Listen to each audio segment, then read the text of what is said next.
Des talons, de la boue et Star-Lord qui murmure à l'oreille des Raptors. Aujourd'hui, on parle de Jurassic World. Ne jamais croiser les ennemis. T'aimes bien les omelettes? Tiens, je te casse les œufs. Le blanc, c'est son nom, et c'est juste son prénom.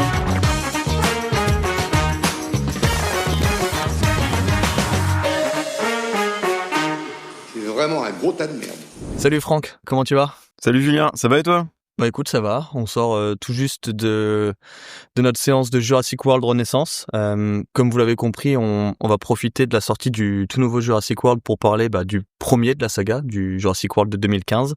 Avant de commencer sur ce premier Jurassic World, j'aimerais qu'on aborde tout d'abord la séance qu'on vient de vivre tous les deux en ce dimanche matin. Dis-moi Franck, qu'est-ce que t'en as pensé ? En vrai, le film, je trouve qu'il a un vrai problème de rythme en termes de scénario. Je trouve qu'il y a des trucs qui sont complètement osef, on s'en fout. Je sais pas trop ce que ça fout là, mais par contre, on voit que Gareth Edwards est un réalisateur assez ouf. Tout ce qui a un rapport avec le gigantisme et tout, c'est vraiment bien. On en reparlera plus en fin de podcast, mais je trouve que la réal est très bonne. Après, il y a plein de trucs qui vont pas. Hein. Voilà, c'est le problème de la licence en ce moment. Ouais, je partage ton avis. Je pense que honnêtement, si je voudrais faire ça en quick critique, c'est vraiment, je trouve que c'est un des meilleurs Jurassic World, le dernier Renaissance. En même temps, la barre est assez basse. Je pense que c'est le plus beau surtout. Voilà, moi c'est la photo affreux. la photo m'a vraiment touché parce que c'est vrai que Gareth Edwards, je trouve que c'est un mec qui a une photo assez exceptionnelle et on le retrouve là beaucoup dans le film. On a clairement les décors du film de The Creator. Donc pour ceux qui ont aimé les panoramas de type un peu Asie du Sud-Est qu'il y a dans The Creator, là on les retrouve carrément. Et du coup il y a un sens de l'aventure qu'on a plus dans ce film-là que dans les autres Jurassic World, je trouve. Mais ça reste un film très inégal, et comme tu l'as dit, au niveau du rythme et le scénario que je trouve catastrophique. Ouais, et puis toute la partie tension avec les dinosaures que t'as plus du tout. Enfin, j'ai l'impression que plus on avance dans les Jurassic World, et moins on a de dinosaures. Donc à l'instar même de moins Star de monstres, Wars, parce que au final, bon, on en reparlera tout à l'heure, hein, mais c'est ça. Je pense qu'on va démarrer sur le premier Jurassic World et à la fin du podcast, on fera une petite partie où on évoquera beaucoup plus ce qu'on a pensé de ce dernier Jurassic World. Donc voilà, je pense qu'on peut commencer avec le premier du coup Jurassic World qui est sorti en 2015. Ça nous rajeunit pas. Hein. Non, c'est vrai. Je pensais qu'il était plus jeune que ça, qu'il était de 2018 ou un truc comme ça, mais c'est vrai que 2015. Ça fait déjà 10 ans. Ouais. C'est vrai que c'est le premier film de la saison et de tout le podcast d'ailleurs qui date pas des années 90 dont on parle. Donc je sais pas, je voulais savoir comment tu l'as découvert, à quelle occasion. Alors moi je l'ai découvert au ciné, étant un grand fan de Jurassic Park de base. Il fallait que j'aille voir ce film au cinéma. Bon après, c'est pas Spielberg quoi. J'en avais pas un super mauvais souvenir de ce film. Je me rappelle que j'avais bien aimé quand même le film. Après le revisionnage que j'ai fait hier, je me suis dit pourquoi j'aimais ce film.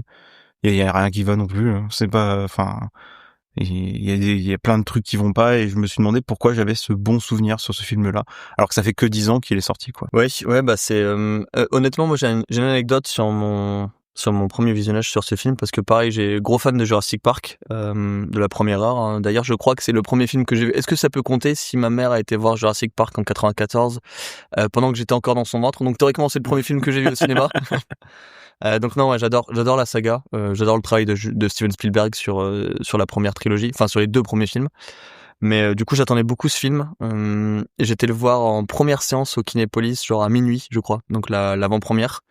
Pour la petite histoire, on était avec des potes et on avait bu pas mal au resto avant. Donc on est tous arrivés avec un coup dans le nez. Et le film a démarré avec un problème de lentilles. Et du coup, en fait, tout le film était flou. C'était en 3D. Et genre, ils nous ont mis les 20 premières minutes en flou. Et on s'est tous demandé, est-ce qu'on est trop bourré ou est-ce que c'est vraiment comme ça qu'il y a le film? Et ils ont redémarré. Il y a un mec, la séance s'est arrêtée. C'est la première fois que ça m'arrive. Hein. Et t'as un mec qui est arrivé devant la salle qui dit, on va redémarrer le film bien réglé. Ils l'ont remis au début. Et du coup, je me suis retapé les 20 premières minutes, je me suis endormi. Est-ce que tu t'es endormi pendant les 20 premières minutes ou est-ce que tu t'es endormi pendant plus longtemps pendant le film? Non, pour les 20 premières minutes, mais honnêtement, j'en suis sorti très en colère. C'est une des séances où j'étais pas content. Mais en fait, c'est un gros problème de la 3D qu'il y avait à cette époque-là, c'est que ils savaient pas trop comment c'était calibré, enfin je sais pas trop comment ça fonctionnait vraiment. Mais moi j'ai déjà eu plusieurs séances en 3D où en fait c'était complètement décalé ou alors fallait inverser, fallait mettre les lunettes à l'envers pour pouvoir bien voir. Enfin C'était une catastrophe la 3D au cinéma, moi je trouve. Non, puis honnêtement, les 20 premières minutes, j'étais vraiment pas rassuré pour le film. Et les revoir d'un coup comme ça, ça m'a traumatisé. Donc non, je l'avais jamais revu. Et c'était une occasion pour moi de le revoir aussi, ce visionnage. Et j'en pense toujours pas du bien, honnêtement. Je crois que je l'avais revu à la télé à une époque, mais bon, je l'ai revu à la télé. Voilà quoi. Je pense que je l'ai pas regardé de manière très concentrée. Oui, puis on est vraiment pile à cette période, je crois que c'est 2015, c'est la sortie du premier Star Wars aussi, donc c'est vraiment à l'époque où on fait ressortir les vieilles licences Non, des pas du tiroirs. premier Star Wars, du 7e. Non, mais du premier Star Wars de Oui, Disney. oui, oui. Ouais. Donc c'est vraiment l'époque où on commence à refaire sortir les vieilles licences des tiroirs et ça annonce le début de la fin pour le cinéma hollywoodien, moi je trouve. Des grosses licences, hein, des gros blockbusters, je trouve. Bah ouais, c'est simple, tu regardes déjà cet été, qu'est-ce qui sort? Bah là, Jurassic World, on fait la suite de la suite de la suite. Superman, on le reboot. Les 4 Fantastiques sont reboot. Souviens-toi l'été dernier, c'est un reboot. Enfin, les gros films de cet été, c'est que des suites ou des reboots. Donc, Ouais, puis tu peux même parler de 28 ans plus tard, qui est une suite de 20 ans d'un film qui date des années 2000. Hein, c'est vrai que j'ai oublié lui aussi. Mais ça a l'air mieux foutu que le reste, mais... Oui. Donc ouais, non, en plus en parlant de Star Wars, ça a été réalisé par Colin Trevorrow, qui aurait dû réaliser Star Wars 9. Est-ce que on le remercie de pas l'avoir fait, ou dans tous les cas c'était perdu d'avance pour Star Wars 9? C'est une bonne question, mais moi je voulais savoir si t'avais des notes sur Colin Trevorrow. Bah ouais, moi j'ai quelques notes. Donc c'est Colin Trevorrow, il est pas spécialement vieux, il est né en 76. C'est un pur produit des années 80. Il est fort passionné de cinéma depuis sa plus jeune enfance et il a étudié au cinéma de la New York University Tisch School of the Arts. Donc c'est une des écoles les plus prestigieuses des États-Unis pour les aspirants réalisateurs. En 2002, donc il écrit réalise et coproduit son premier court-métrage qui est nommé Home Base. Un an plus tard, lui coécrit le film Making Revolution, réalisé par Daniel Klein, l'un de ses meilleurs amis. Donc voilà, entre potes, hein, on se refile les boulots. En 2004, il coécrit, réalise et coproduit le documentaire Reality Show. Et en fait, c'est surtout avec le film Safety Not Guaranteed, qui est sorti en 2012, qu'il a vraiment le succès. C'est une comédie de science-fiction avec du voyage dans le temps, budget modeste et pas un seul T-Rex. C'est étonnant. Mais du coup, il se fait remarquer par Spielberg et Spielberg lui confie la réalisation de Jurassic World de 2015. Donc voilà comment il en arrive là. Et Colin Trevorrow, c'est un peu un mec qui dit oui à tout. Donc voilà, c'est pas le réalisateur avec la plus grosse filmo et c'est pas non plus le réalisateur le plus intéressant, quoi. Le plus intéressant qu'on ait eu jusqu'aujourd'hui dans le podcast. Hein. Comme tu le dis, hein, je pense qu'il y a une partie où c'est un peu un yes man et c'est typiquement un film de commande de studio, de toute façon, ce film. On le sent aussi, hein, il y a quelques quand même bonnes personnes qui sont dans le projet. On a Michael Giacchino quand même qui est à la musique. Moi, c'est un compositeur que j'adore, hein. Justement, il a fait la BO de The Batman récemment, de Lao aussi, qui nous a tous fait pleurer. Malheureusement, il fait pas un gros travail sur ce film parce que en fait, à part réinterpréter les thèmes mythiques de John Williams, il a pas grand chose à manger, le pauvre. Ouais, un peu comme le dernier qu'on a vu au ciné, ça. De toute façon, c'est difficile de battre la BO de John Williams. Elle est mythique. Quand on pense en Jurassic Park, on pense à ça. Et je pense aussi au futur compositeur de la série Harry Potter. Je sais pas comment il va faire pour composer quelque chose qui va battre justement le thème de Harry Potter de John Williams, parce que ses musiques sont de toute façon, que ce soit pour Star Wars, Jurassic Park ou même Pirates des Caraïbes, c'est difficile de le battre. Pirates des Caraïbes, autant pour moi, je crois que c'est Hans Zimmer, donc rien à voir. Alors Pirates des Caraïbes, pas le premier.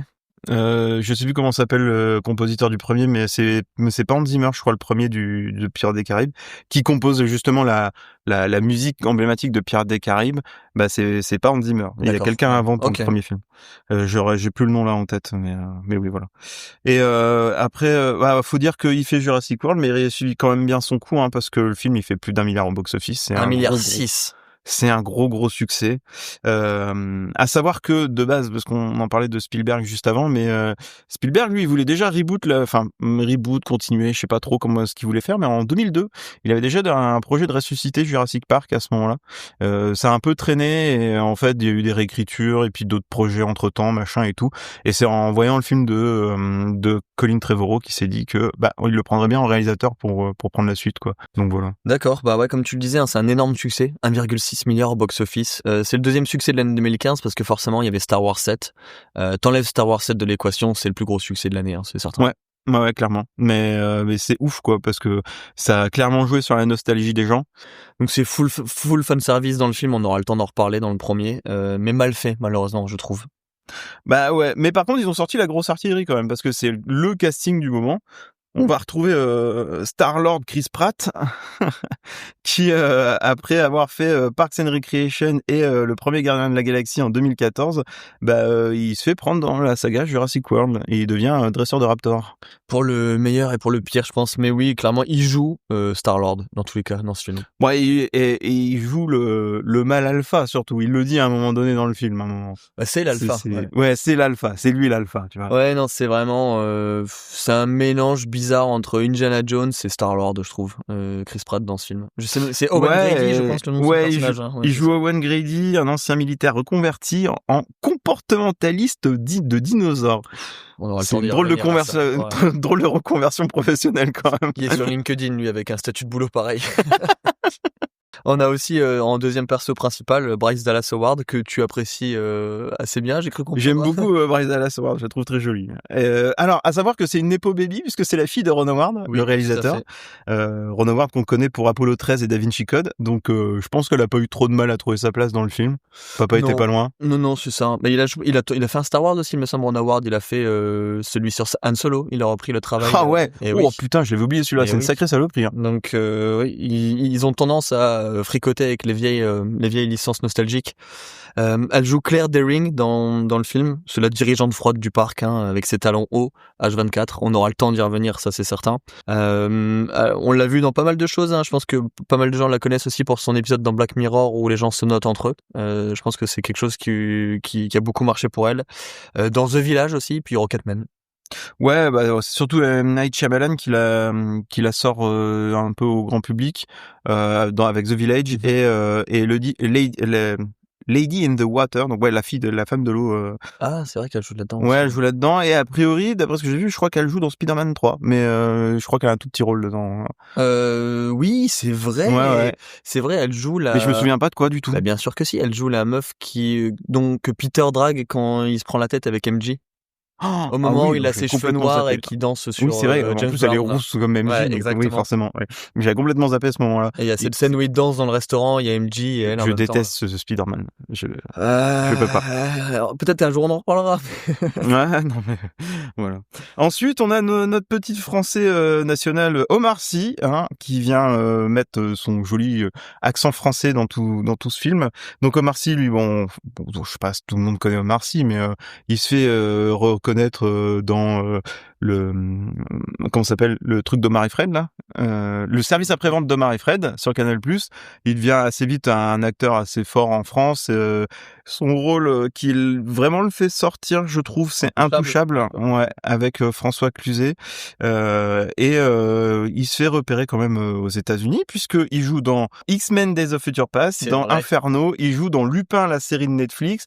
Et du coup aussi Jurassic World, je sais plus s'il est dans le 2, mais je sais que dans le 1 en tout cas il est là. Je crois qu'il est dans le 2, mais pareil, il a un rôle anecdotique, un peu comme il a un très petit rôle dans ce film. Il a un petit rôle et il sert pas à grand chose, mais au moins c'est un mec qui sert pas à grand chose, mais il meurt pas. C'est vrai. Contrairement à ce qu'on peut penser, on pensait qu'il serait mort, mais non.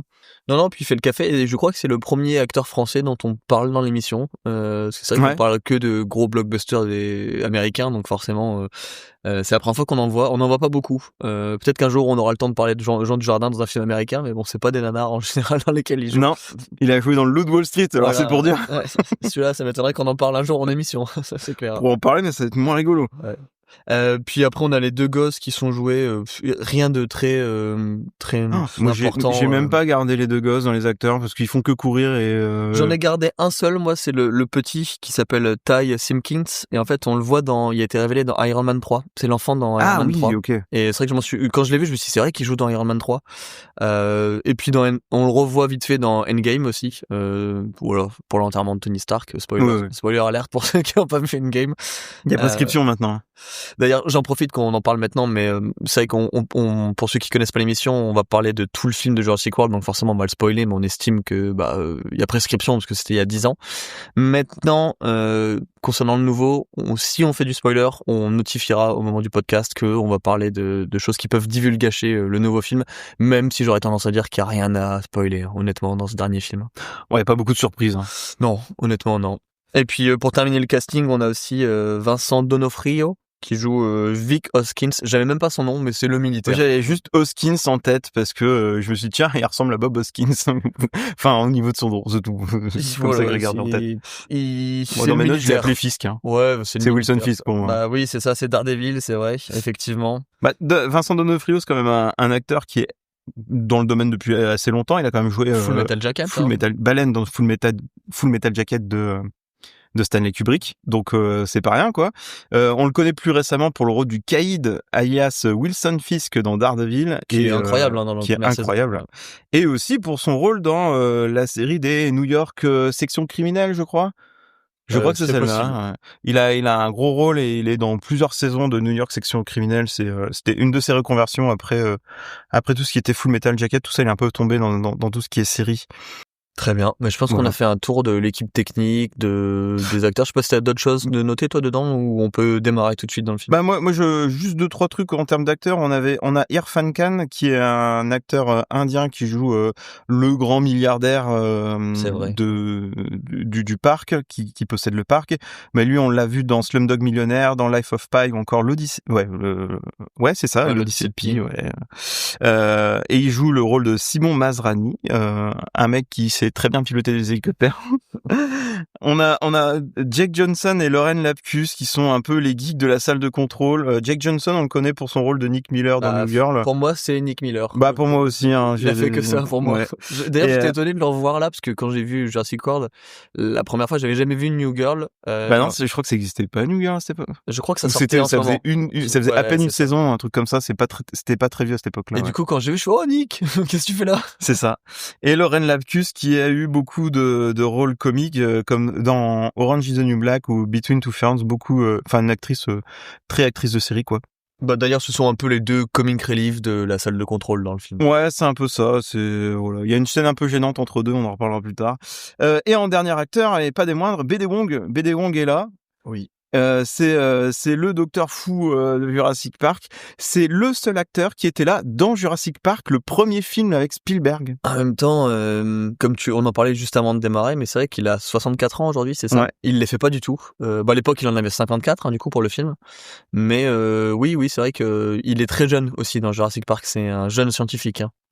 Ouais, c'est un jeune scientifique dans le premier Jurassic Park, beaucoup plus expérimenté dans le 2. On voit que il a pas des bonnes façons de voir les choses quoi, le monsieur. Donc ouais, c'est un fou de l'ADN dans le film. Sinon, c'est un acteur qui est quand même multi-récompensé, notamment à Broadway.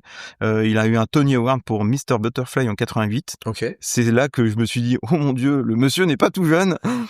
Il a une sacrée carrière. Il a enchaîné quand même avec des rôles marquants. Il est le psy bienveillant Dr. Wong dans New York Unité Spéciale. On recoupe un peu avec c'est pas tout à fait la même série, c'est vraiment Section criminelle pour D'Onofrio lui, mais ça reste le spin-off quoi. Je crois qu'il fait un peu les deux mais il fait le hacker flippant White Rose dans Mr. Robot qui est un de ses super rôles. Il apparaît aussi dans Gotham, il joue le rôle de Hugo Strange qui est le scientifique fou de Batman et qui fait aussi de la manipulation génétique comme par hasard. Donc voilà, on le retrouve dans Jurassic World en créateur de l'Indominus Rex. Alors je vous préviens tout de suite, on va pas parler d'Indominus Rex. Indominus. On va l'appeler Gros Dino hein, parce que ça va être plus simple à dire. C'est le gros raptor. Ouais, voilà. Ouais. Oui, d'accord. C'est vrai que j'avais oublié de... après, il a un rôle anecdotique aussi dans Jurassic World. Bah non, parce qu'en fait, il est dans les 3. Il est dans les 3, mais à chaque fois, il apparaît 5 minutes à tout casser. Ouais, mais c'est lui qui crée tout, quoi. C'est lui qui dit les phrases les plus intéressantes du film. Ah. Si. Quand il s'engueule dans... Ah, on en reparle. On va en reparler, d'accord. Mais oui. Donc la grosse artillerie en termes d'acteurs. Donc voilà. Oui, j'ai pas le budget sur le film, mais à mon avis, il y a un sacré budget quand même. Je pense que le budget il est largement rentabilisé, même avec le côté marketing. Très bien. Avant de démarrer le film, je voulais qu'on tienne 2 mots sur la bière du jour. Tu nous as ramené quelque chose d'assez sympa, Franck. Est-ce que ce serait pas le moment d'en parler? Alors la bière du jour, c'est une Belle Rose. Moi j'aime beaucoup la Belle Rose, c'est une petite blonde c'est moyennement forte, je dirais dans les 6 degrés. C'est une bière du Nord, hein, elle est brassée à Saint-Amand-les-Eaux. Ouais, ça passe très bien. Connu pour ses sources et son casino, voilà. Et sa bière du coup. Alors est-ce que tu veux parler trivia? Est-ce que tu veux dire les trivia au fur et à mesure du Je pense que du film? j'en ai pas beaucoup. Je vais les caler là où où je pourrais les caler. Ça sera très bien comme ça, hein. Ok, c'est parti. Très bien. Allons-y gaiement.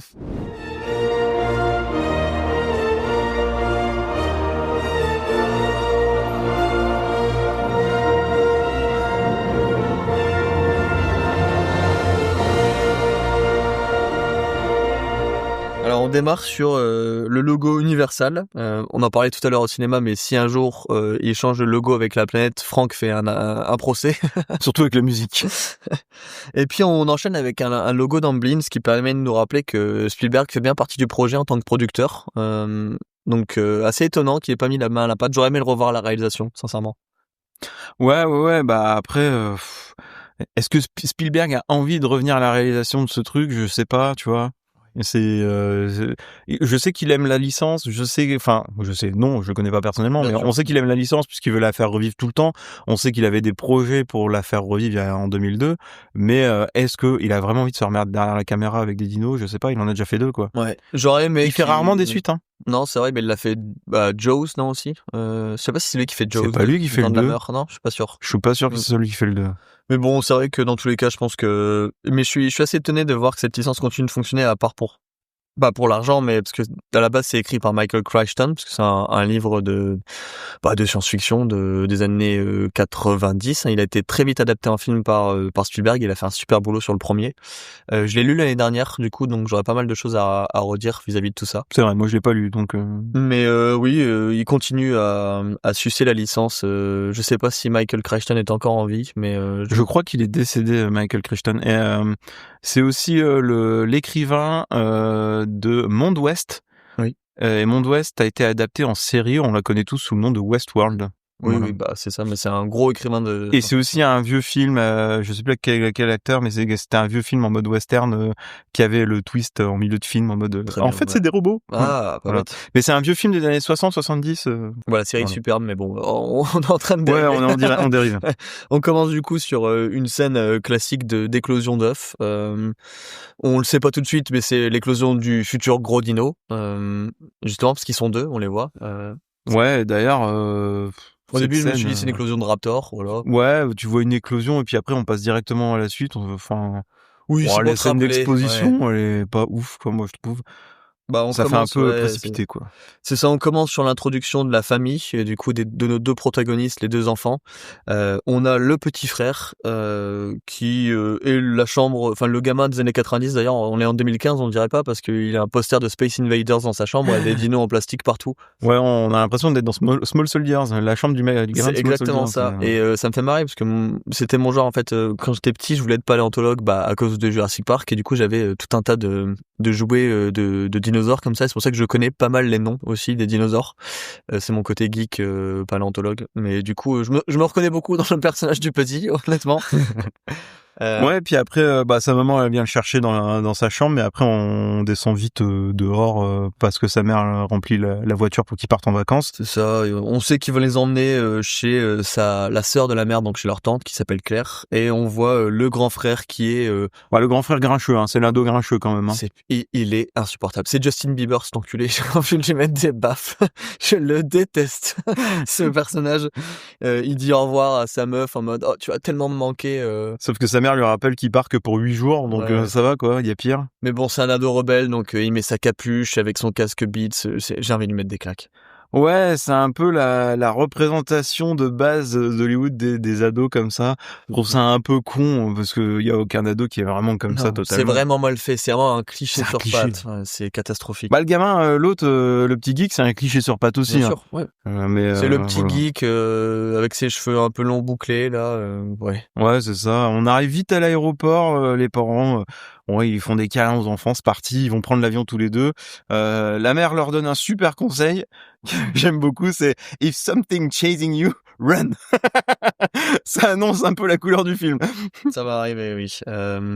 Donc voilà, on l'a dit, hein, les deux gosses ils prennent l'avion. On sent qu'il y a une ambiance un peu tendue entre les deux parents, mais c'est vraiment en surface. Ouais, mais ça sent le divorce quand même. Hein. Ouais, c'est ça. En fait, c'est drôle parce que dans tous les Jurassic Park, les familles sont des familles recomposées. Même dans le nouveau, c'est un peu ça parce qu'on voit juste le père avec les enfants dans le tout nouveau. Et en fait, Spielberg a un trauma avec le divorce. Et du coup, dans tous ses films, les familles sont des familles en plein divorce ou des familles recomposées. J'ai jamais fait gaffe ça. Et si, et c'est vraiment un thème récurrent dans sa filmographie. Et du coup, il l'a intégré en fait dans Jurassic Park. C'est pas du tout dans le livre de base. Et du coup, j'ai l'impression que tous les Jurassic Park qui suivent bien, enfin les Jurassic World, qui suivent un peu à la lettre, bah ont ce schéma refait. Et c'est pour ça que là, ça parle de divorce, mais trop mal fait d'ailleurs. C'est vraiment. Ouais. Tu vas me dire pourquoi tu fais ça, Ouais, puis c'est un peu aux F sur 20 parce qu'on en le verra plus tard, mais on en reparle quasiment jamais de cette histoire. Non, mais en fait, ils le font juste pour suivre le cahier des charges parce que dans tous les Jurassic Park, les familles sont recomposées et voilà, c'est tout. Donc non, on les voit prendre l'avion. Ouais, ils arrivent au Costa Rica, puis après montent sur un bateau direction Isla Nublar, la fameuse. Et puis oui, on les voit prendre le bateau. En vrai, c'est un truc où moi, ça fait partie des rares scènes de films que j'aime bien dans Jurassic World, c'est de matérialiser enfin l'ouverture du parc. Et sur le papier, je trouve que c'est une bonne idée. Oui, c'est vrai. Ouais, c'est vrai. J'avais pas pensé à ça, mais oui, c'est vrai. Parce qu'on les voit même arriver, tu sais, en bateau, arriver c'est un genre de resort 5 étoiles, c'est vraiment un truc de riche. Tu sens que c'est Disney, mais en mieux, quoi, tu vois, c'est en plus cher. Ouais, c'est ça, ouais, en très très très En plus, cher. c'est les grosses vacances, quoi. T'es pas loin du Costa Rica, il fait chaud, il fait beau. Oui, t'es sur une île privée, tout. Une île L'idée est privée, folle. L'idée est folle, quand même. C'est vraiment un parc de riches. Ouais. Il y a beaucoup de monde, d'ailleurs. Hein. Pour moi, je voyais plus ça dans Jurassic Park, et ça aurait dû être le cas, mais comme un truc beaucoup plus à taille humaine. Tu vois, c'est des voitures dans le premier et tout, parce qu'on estime que c'est vraiment les ultra riches qui peuvent aller là-bas, tu vois. Ouais, maintenant c'est un peu, j'ai l'impression que c'est un peu la classe moyenne qui va quand même, parce qu'il y a beaucoup de monde. Ouais, on le verra à la étonnant. fin quand ils rassemblent tout le monde à un moment donné. C'est étonnant parce c'est que assez tu étonné, vois, parce que je vois pas autant d'hôtels sur l'île. Hein. Non. Puis même au-delà de ça, pour aller jusqu'au Costa Rica, prendre un bateau, aller jusque-là, enfin ça fait tellement cher pour voir un parc d'attractions. Après, c'est pas dans notre culture, mais c'est vrai que les Américains, c'est pas choquant pour eux de mettre $5,000 pour 3 jours pour aller à Disney World. Non, ouais, tout est cher chez eux. C'est pas étonnant de payer $5,000 pour aller voir Taylor Swift en même temps. Donc oui, c'est ça, les gosses, ils arrivent du coup dans le parc. On va comprendre tout de suite que la tante, elle va pas être très présente parce que c'est une meuf qui tient un papier. C'est l'assistante. Hein. C'est l'assistante qui va s'occuper des enfants. D'ailleurs, c'est un personnage qui est détesté dans tout le film. On sait pas pourquoi, parce qu'elle fait bien son boulot, hein, plus ou moins. Ouais, plus ou moins. Bon, après, elle relâche.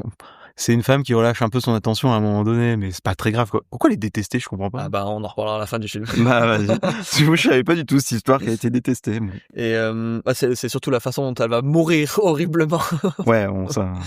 Et du coup, le spoil. Bah là, de toute façon, on est prêt pour tout spoiler. Hein. Et du coup, les enfants arrivent dans le parc. On a cette scène assez cool où ils sont dans un tram qui va traverser la porte originale de Jurassic Park. D'ailleurs, ils le disent dans le truc, c'est ils ont gardé beaucoup de décors originaux du parc, du premier parc. Et là, on a la musique qui arrive avec la porte qui s'ouvre. Et la partie nostalgique de ceux qui ont aimé le premier Jurassic Park ne peut que fonctionner, même si moi je tique un peu sur le titre au-dessus de la porte, écrit en bleu et gris. Ça marche pas avec la porte, c'est pas joli, c'est du bois. Ouais. C'était plus joli et le titre à l'ancienne, mais bon, ça c'est vraiment mon côté front-end designer. J'aime pas beaucoup. C'est ton côté artiste. Mais sinon, c'est quand même bien foutu c'est arrivé au parc. Moi j'ai envie d'être avec eux. Ouais, c'est bien fait. T'as envie d'être avec eux parce que tu les vois, ils courent partout. Enfin, le gamin, le plus jeune, quoi, il court partout, il est hyper actif. Je sais pas ce qu'il a, mais en tout cas, je sais ce qu'il est, il est heureux, quoi. Il est content, il va voir ses dinosaures, mais il court tellement partout que t'as l'impression qu'il est en train de semer son frère et l'assistante. Son frère, lui, en a rien à foutre, lui. Lui, il est blasé. Il est blasé sur 20, il me dégoûte. C'est quand même si t'es un ado, rebelle, t'es dans un endroit comme ça, je pense que t'es content quand même, parce que c'est assez exceptionnel. Je pense aussi, honnêtement. Ouais. Donc ils arrivent dans leur chambre d'hôtel 5 étoiles. Je pense que c'est un des plus beaux plans du film quand le gamin ouvre les volets de la fenêtre et tu vois toute la vue t'as un plan drone, volant en drone là sur tout le parc, c'est super beau. Puis la musique s'emballe, la musique de John Williams forcément. Ouais, mais on a un petit plaisir en tant que spectateur de dire ça y est, ils ont réussi à ouvrir le parc, c'est quand même une bonne idée sur le papier.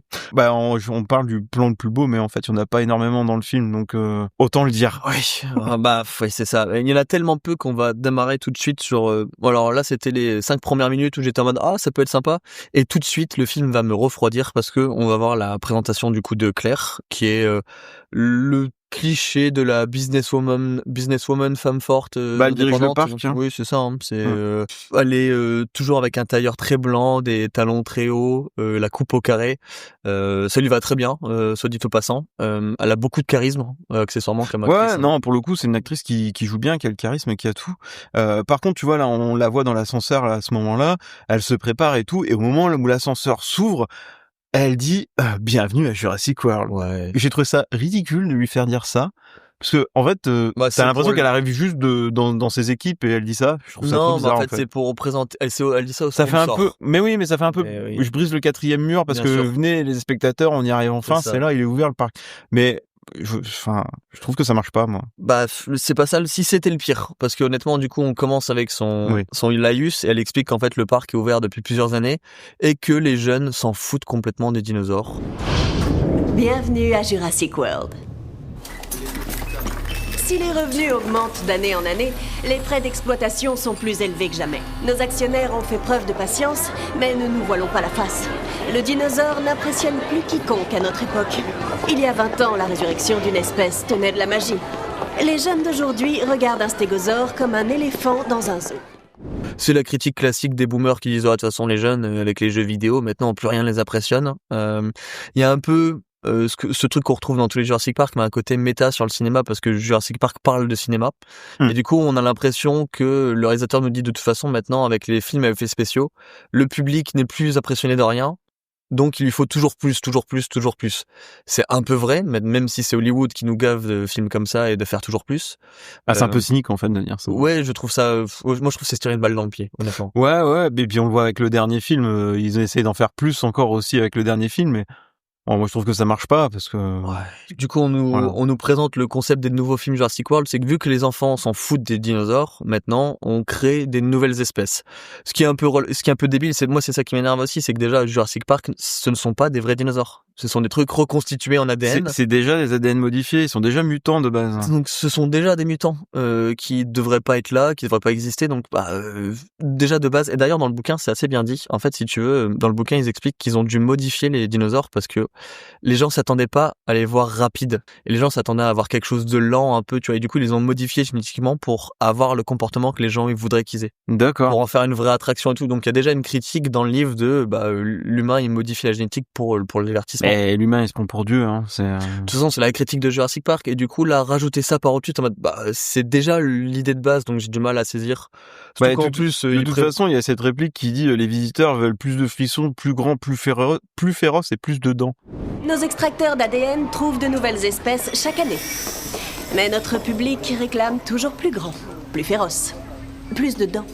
Oui, c'est ça, mais en fait, il parle des effets spéciaux, il parle, c'est la parabole du film, mais en plus, le nom du dinosaure, c'est l'Indominus Rex, c'est une catastrophe. Ouais, dès le début, moi, je me suis dit, ça va pas me plaire. Ça va pas me plaire. Ouais, moi aussi. Après, on en parlera de l'Indominus Rex, du gros dino. Donc voilà, elle présente ça au sponsor qu'elle appelle. Donc en gros, c'est limite Coca-Cola et les chips Doritos qui vont sponsoriser le nouveau dinosaure, quoi. Limite, ils auraient pu l'appeler le Doritos Rex. Ça aurait été drôle. D'ailleurs, Nick en fait une blague après dans la salle, mais bon, c'est un peu cynique. Mais bon, on a du coup Claire qui arrive dans le hall avec les enfants. Elle leur explique qu'elle pourra pas être présente avec eux parce qu'elle a trop de travail forcément. Globalement, elle leur donne des passes coupe-fil pour les attractions. Ouais, mieux que Disney. Ici, un truc sur le dôme que j'ai trouvé ça trop cool, il y a plein d'activités, d'hologrammes, de trucs comme ça. Je trouve ça stylé, moi. Oui, ça fait très dans le hall d'entrée, ça fait très musée. Moi, j'aime trop. En fait, en vrai, honnêtement, ce que je trouverais dans le film, c'est toute cette partie-là. C'est le côté parc d'attractions sur le parc, c'est trop bien fait. J'ai envie d'y être. Moi, je la paye cher la place. Hein. Ouais, non, mais carrément. D'ailleurs, quand Claire, elle rencontre ses neveux, il y a le plus grand qui lui fait comprendre que elle les a pas vus depuis longtemps. Parce que 7 ans. Ouais. Ça fait 7 ans qu'ils se sont pas vus. Elle a dit, ça fait quoi? 2-3 ans? Non, 7. Ah, oups. Donc, on comprend que c'est une mauvaise tata et qu'elle fait tout sur le boulot et que c'est... Ouais, c'est ça. Tu comprends que c'est une work alcoolique et qu'elle fait pas autre chose, quoi. Puis après, on passe dans la salle de contrôle. Là, on a la présentation de Nick et de sa collègue. Je sais même plus son nom, elle. Je suis désolé, mais même Nick, je connais pas son vrai nom, c'est pas son nom. De toute façon, ils sont. Je l'appelle Nick the New Girl. Mais pareil, ouais, c'est. Et là. D'ailleurs, il a un super t-shirt du premier film. Et moi, je trouve que c'est encore un problème. Bah ouais, En fait, tu c'est un vois, vrai problème dans le film. je ça. trouve que c'est vraiment, et ça c'est un peu comme ce qu'on vient de voir, mais tout de suite c'est le film qui se tire une balle dans le pied et qui dit je ne pourrais pas faire mieux que le premier Jurassic Park. Le premier parc, c'était génial. C'est vrai, moi je dis respect. Ils ont pas eu besoin d'hybrides génétiques, juste de dinosaures, de vrais dinosaures, Ok, rien de plus. merci de ne plus le porter. Oui, c'était prévu. C'est Star Wars 7 qui dit on ne pourra jamais faire mieux que Dark Vador, donc on prend un méchant qui l'idolâtre, et là on prend un des personnages qui a le t-shirt de la première saison, enfin de la première le saga, premier film. et qui dit le premier parc c'était vraiment super quand même, et t'es en mode non mais non, il y a pas eu de premier parc, les gens ils sont morts, ils se sont fait bouffer, tu peux pas dire ça, c'est débile, c'est C'était juste mieux avant. ouais déjà en plus c'est ça, et en plus on dirait vraiment que tu sais le réalisateur il préchote le fait qu'on va lui dire que c'est de la merde son film, mais c'est vraiment un aveu d'échec horrible je trouve, tu vois. On dirait que c'est des réalisateurs qui ont pas envie de faire le film et qui sont là en mode on m'a demandé de faire une suite mais je le fais quand même. Moi j'ai l'impression que c'est le syndrome Matrix 4 et ouais j'ai du mal avec ça. Ouais, C'est très j'aime cynique. Je trouve C'est ça très assez cynique. cynique de la part d'Hollywood de faire ça, mais Ça fait vraiment genre on sait que vous en avez marre des suites mais on c'est vous pas les grave, donne on en fait quand même. Ça fait ouais, ça fait 1,6 milliard au box-office dans tous les cas donc Bon, en tout cas, dans cette salle de contrôle gigantesque, on a un dialogue qui sert pas à grand chose à part exposer les potentiels problèmes du parc. C'est un peu le dialogue de Tchekhov, quoi. Les problèmes de Tchekhov, comme tu veux, j'en sais rien, mais voilà. Et puis d'un coup, on a l'arrivée en hélico de Monsieur Masrani. Donc lui, c'est le grand Manitou, c'est lui qui donne la thune. Et en fait, il est un peu en mode je donne la thune et je m'en fous parce que il faut que le parc y vive. Il est même pas trop sur tout ce qui est non, il est rentabilité, il s'en fout un peu. Non, il est là pour faire la continuité avec John Hammond qui disait tout le temps justement j'ai dépensé sans compter. Il veut faire vivre le rêve de John Hammond, c'est clairement ce qu'il dit. Ouais. Donc c'est un des rares personnages qui est riche que je trouve agréable dans ce film. C'est le seul. Ouais, non, mais oui, il est assez agréable, mais par contre, il arrive en pilotant. Enfin, c'est lui qui pilote l'hélico avec Claire et elle est pas à l'aise, hein. Elle est pas rassurée du tout. Non. On comprend qu'il a très peu d'heures de vol et que ça va compter plus tard. Oui, il est un peu trop confiant. Ah oui, elle a confiance à fond, lui, hein. Et du coup, en fait, lui, il est venu sur l'île pour qu'on lui présente du coup la nouvelle attraction. Déjà, il l'appelle comme ça, je trouve ça un peu triste, mais bon, du coup, le nouveau dinosaure, l'Indominus, enfin le gros dinosaure, quoi.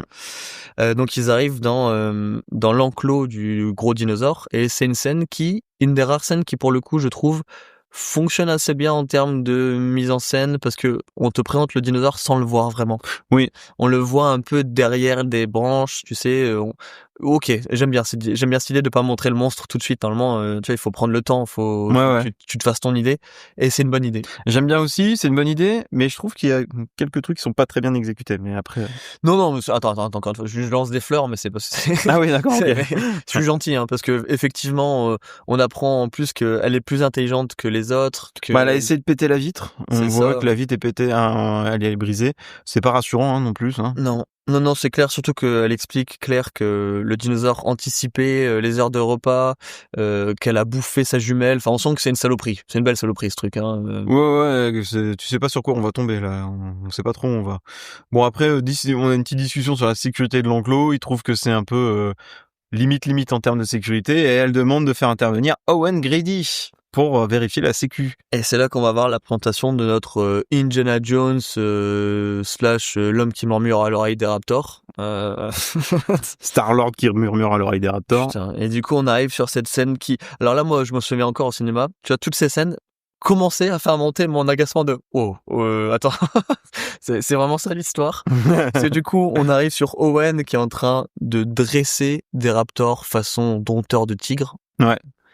Est-ce que c'est pas la plus mauvaise idée de toute la saga? Ah, moi je trouve ça nul, hein. La dompter des raptors. Je comprends pas l'idée. Pourquoi les raptors en particulier en plus? Bon, parce que c'est des dinosaures à taille humaine, donc et puis qui sont dangereux. Ouais. Mais en fait, ça fait gros toutou, quoi. Ouais, c'est ça. En fait, au-delà d'être une idée absurde, je trouve que ça aide aussi à ce que les spectateurs se désintéressent des dinosaures et les voient pas comme des choses dangereuses. Ouais, ça, je trouve ça minifie la dangerosité du dinosaure. C'est exactement ça, en fait. C'est un vrai problème parce que, en fait, quand on reprend le premier Jurassic Park, les vélociraptors, quand ils sont dans la scène... Ce sont des armes à tuer. Ouais, mais quand t'as la scène dans une cuisine ou je sais plus quoi, là, où le raptor arrive à ouvrir une porte. Merci, gentil, lui. Mais bon, après, le reste, bah t'en as vraiment peur. T'as vraiment peur qu'il arrive à bouffer les gens. Ce sont des animaux sauvages qui seront jamais domptés par l'homme. On le comprend dans le film. Ah d'ailleurs. bah ouais. Enfin, ça n'a aucun sens. Ah non, ça a aucun sens de faire ça. Et si c'était l'idée la plus absurde, mais ça l'est pas parce que du coup, on a le militaire qui arrive, notre Hoskins qui arrive, notre Wilson Fisk, qui nous dit que son idée à lui, c'est de les utiliser comme armes militaires sur le terrain. Certains pensent qu'il faut tout miser sur les robots. Mais la nature a conçu la plus efficace de toutes les machines à tuer il y a 75 millions d'années. Et là, on découvre qu'ils obéissent aux ordres. On fait un super bond en avant et tu vois ce qu'il suggère ? En faire des armes ? Ah, merde. C'est bon, les gars. Faut grandir un peu. Je pense que c'est la pire idée du monde. De toute façon, on aura le temps de leur confirmer après dans le film. En fait, je pense qu'ils avaient pas d'autres idées pour ce personnage-là. Oui, en fait, si tu veux, apparemment, de ce que j'ai compris, les raptors de combat, ça vient d'une idée d'un autre film. C'était un scénario initial qui a été abandonné, qui s'appelait Humain-Raptor hybride, un truk comme ça. Oh, ça sent le Sharknado en puissance. Hein. Et du coup, c'était un mélange de militaire, d'espionnage et de, tu sais, d'utiliser des raptors comme armes, quoi. Bah d'ailleurs, je trouve que c'est vraiment la pire idée du film. Ah ouais, mais elle sert à rien cette idée. Oh, mais et vraiment. le pire, c'est que le film tourne autour de ça. Hein. Ouais, et puis Hoskins, lui, il veut vraiment faire des dinosaures de guerre, quoi. Mais ça a aucun sens. De toute façon, c'est simple. Il y a la réplique, je crois que c'est Omar Sy qui lui dit de toute façon, s'ils se retournent contre toi, ils vont te bouffer. Donc, on est leur nourriture. Hein. Autant utiliser des drones. Hein. Et du coup, justement, en parlant d'ailleurs, de ça... Omar Sy se fout bien de sa gueule, d'ailleurs. Il rigole bien. En même temps, il représente le spectateur qui dit « Mais qu'est-ce que c'est que cette idée ?» Ouais, non mais... Et du coup, t'as un mec qui tombe dans l'enclos des raptors à ce moment-là. Et t'as Owen qui vient le sauver et on voit en fait que bon, il arrive à les contrôler un peu avec ses mains pour pas qu'ils viennent le bouffer, mais on voit qu'il maîtrise juste un peu la situation parce que il y a 2 doigts de se faire bouffer Owen aussi quand même. Quoi. Ouais, bah en fait il y a un mec qui parce que d'ailleurs le petit élément perturbateur de cette scène, c'est le cochon, parce que ce qu'on oublie de dire, c'est qu'au début, la scène commence avec un cochon qui se fait courser par les raptors, mais que Owen les contrôle pour pas qu'il le bouffe. Comme tu fais avec un chien pour pas qu'il mange sa gamelle. Quoi. Voilà, c'est ça. Et là, le cochon est sorti, mais on sait pas pourquoi, parce qu'à un moment, il rentre dans une trappe et c'est fini, quoi. Oui. Mais on sait pas comment il est sorti. Du coup, il y a un mec qui fait attention, il y a le cochon. Donc, il est sur les plateformes au-dessus, il essaye de mettre un collet au cochon, mais le cochon, il se fait choper par un vélociraptor. Le mec bascule au-dessus de la plateforme et tombe dans l'enclos. Et c'est là qu'Owen arrive pour le sauver.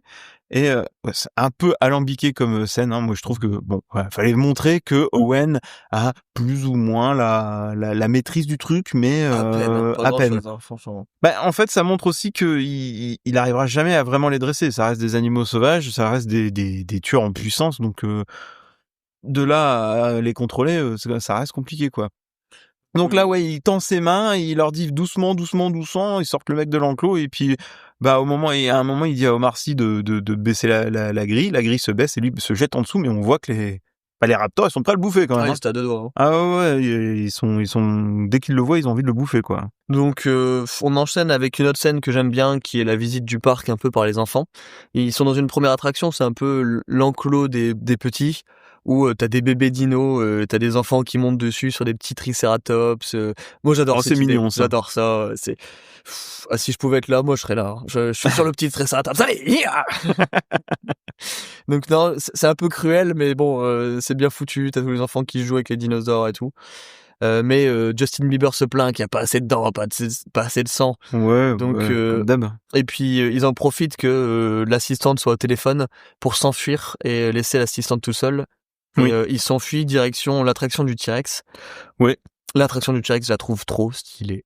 Elle est stylée, mais en vrai, quand tu regardes, le film n'en fait rien. C'est un vrai problème, parce que du coup, t'as une attraction stylée où tu vois des gens qui regardent le T-Rex attaquer, je sais plus. C'est une chèvre, comme dans le premier. Hein, ouais, comme dans le premier. Et en fait, c'est hyper stylé, parce qu'ils ont contre une plexiglas, tu vois la gueule du T-Rex pas loin et tout. Et là, en fait, la scène, c'est le Zach qui se fait appeler par sa mère, et en fait, tout le reste passe au second plan. Bah en On s'en fait, fout en fait. il y a une critique des parcs d'attractions parce qu'ils montrent qu'il y a tellement de monde qu'en fait tu vois rien. Il y a tout le temps du monde devant, donc même le dinosaure, enfin le T-Rex, on le voit à peine. En fait, on le voit derrière les gens vite fait. Le petit il arrive à rien voir et tout, donc il y a une petite critique de les parcs d'attractions, tu fais la queue pour jamais rien profiter. Et des zoos aussi, j'imagine, des grands zoos et tout.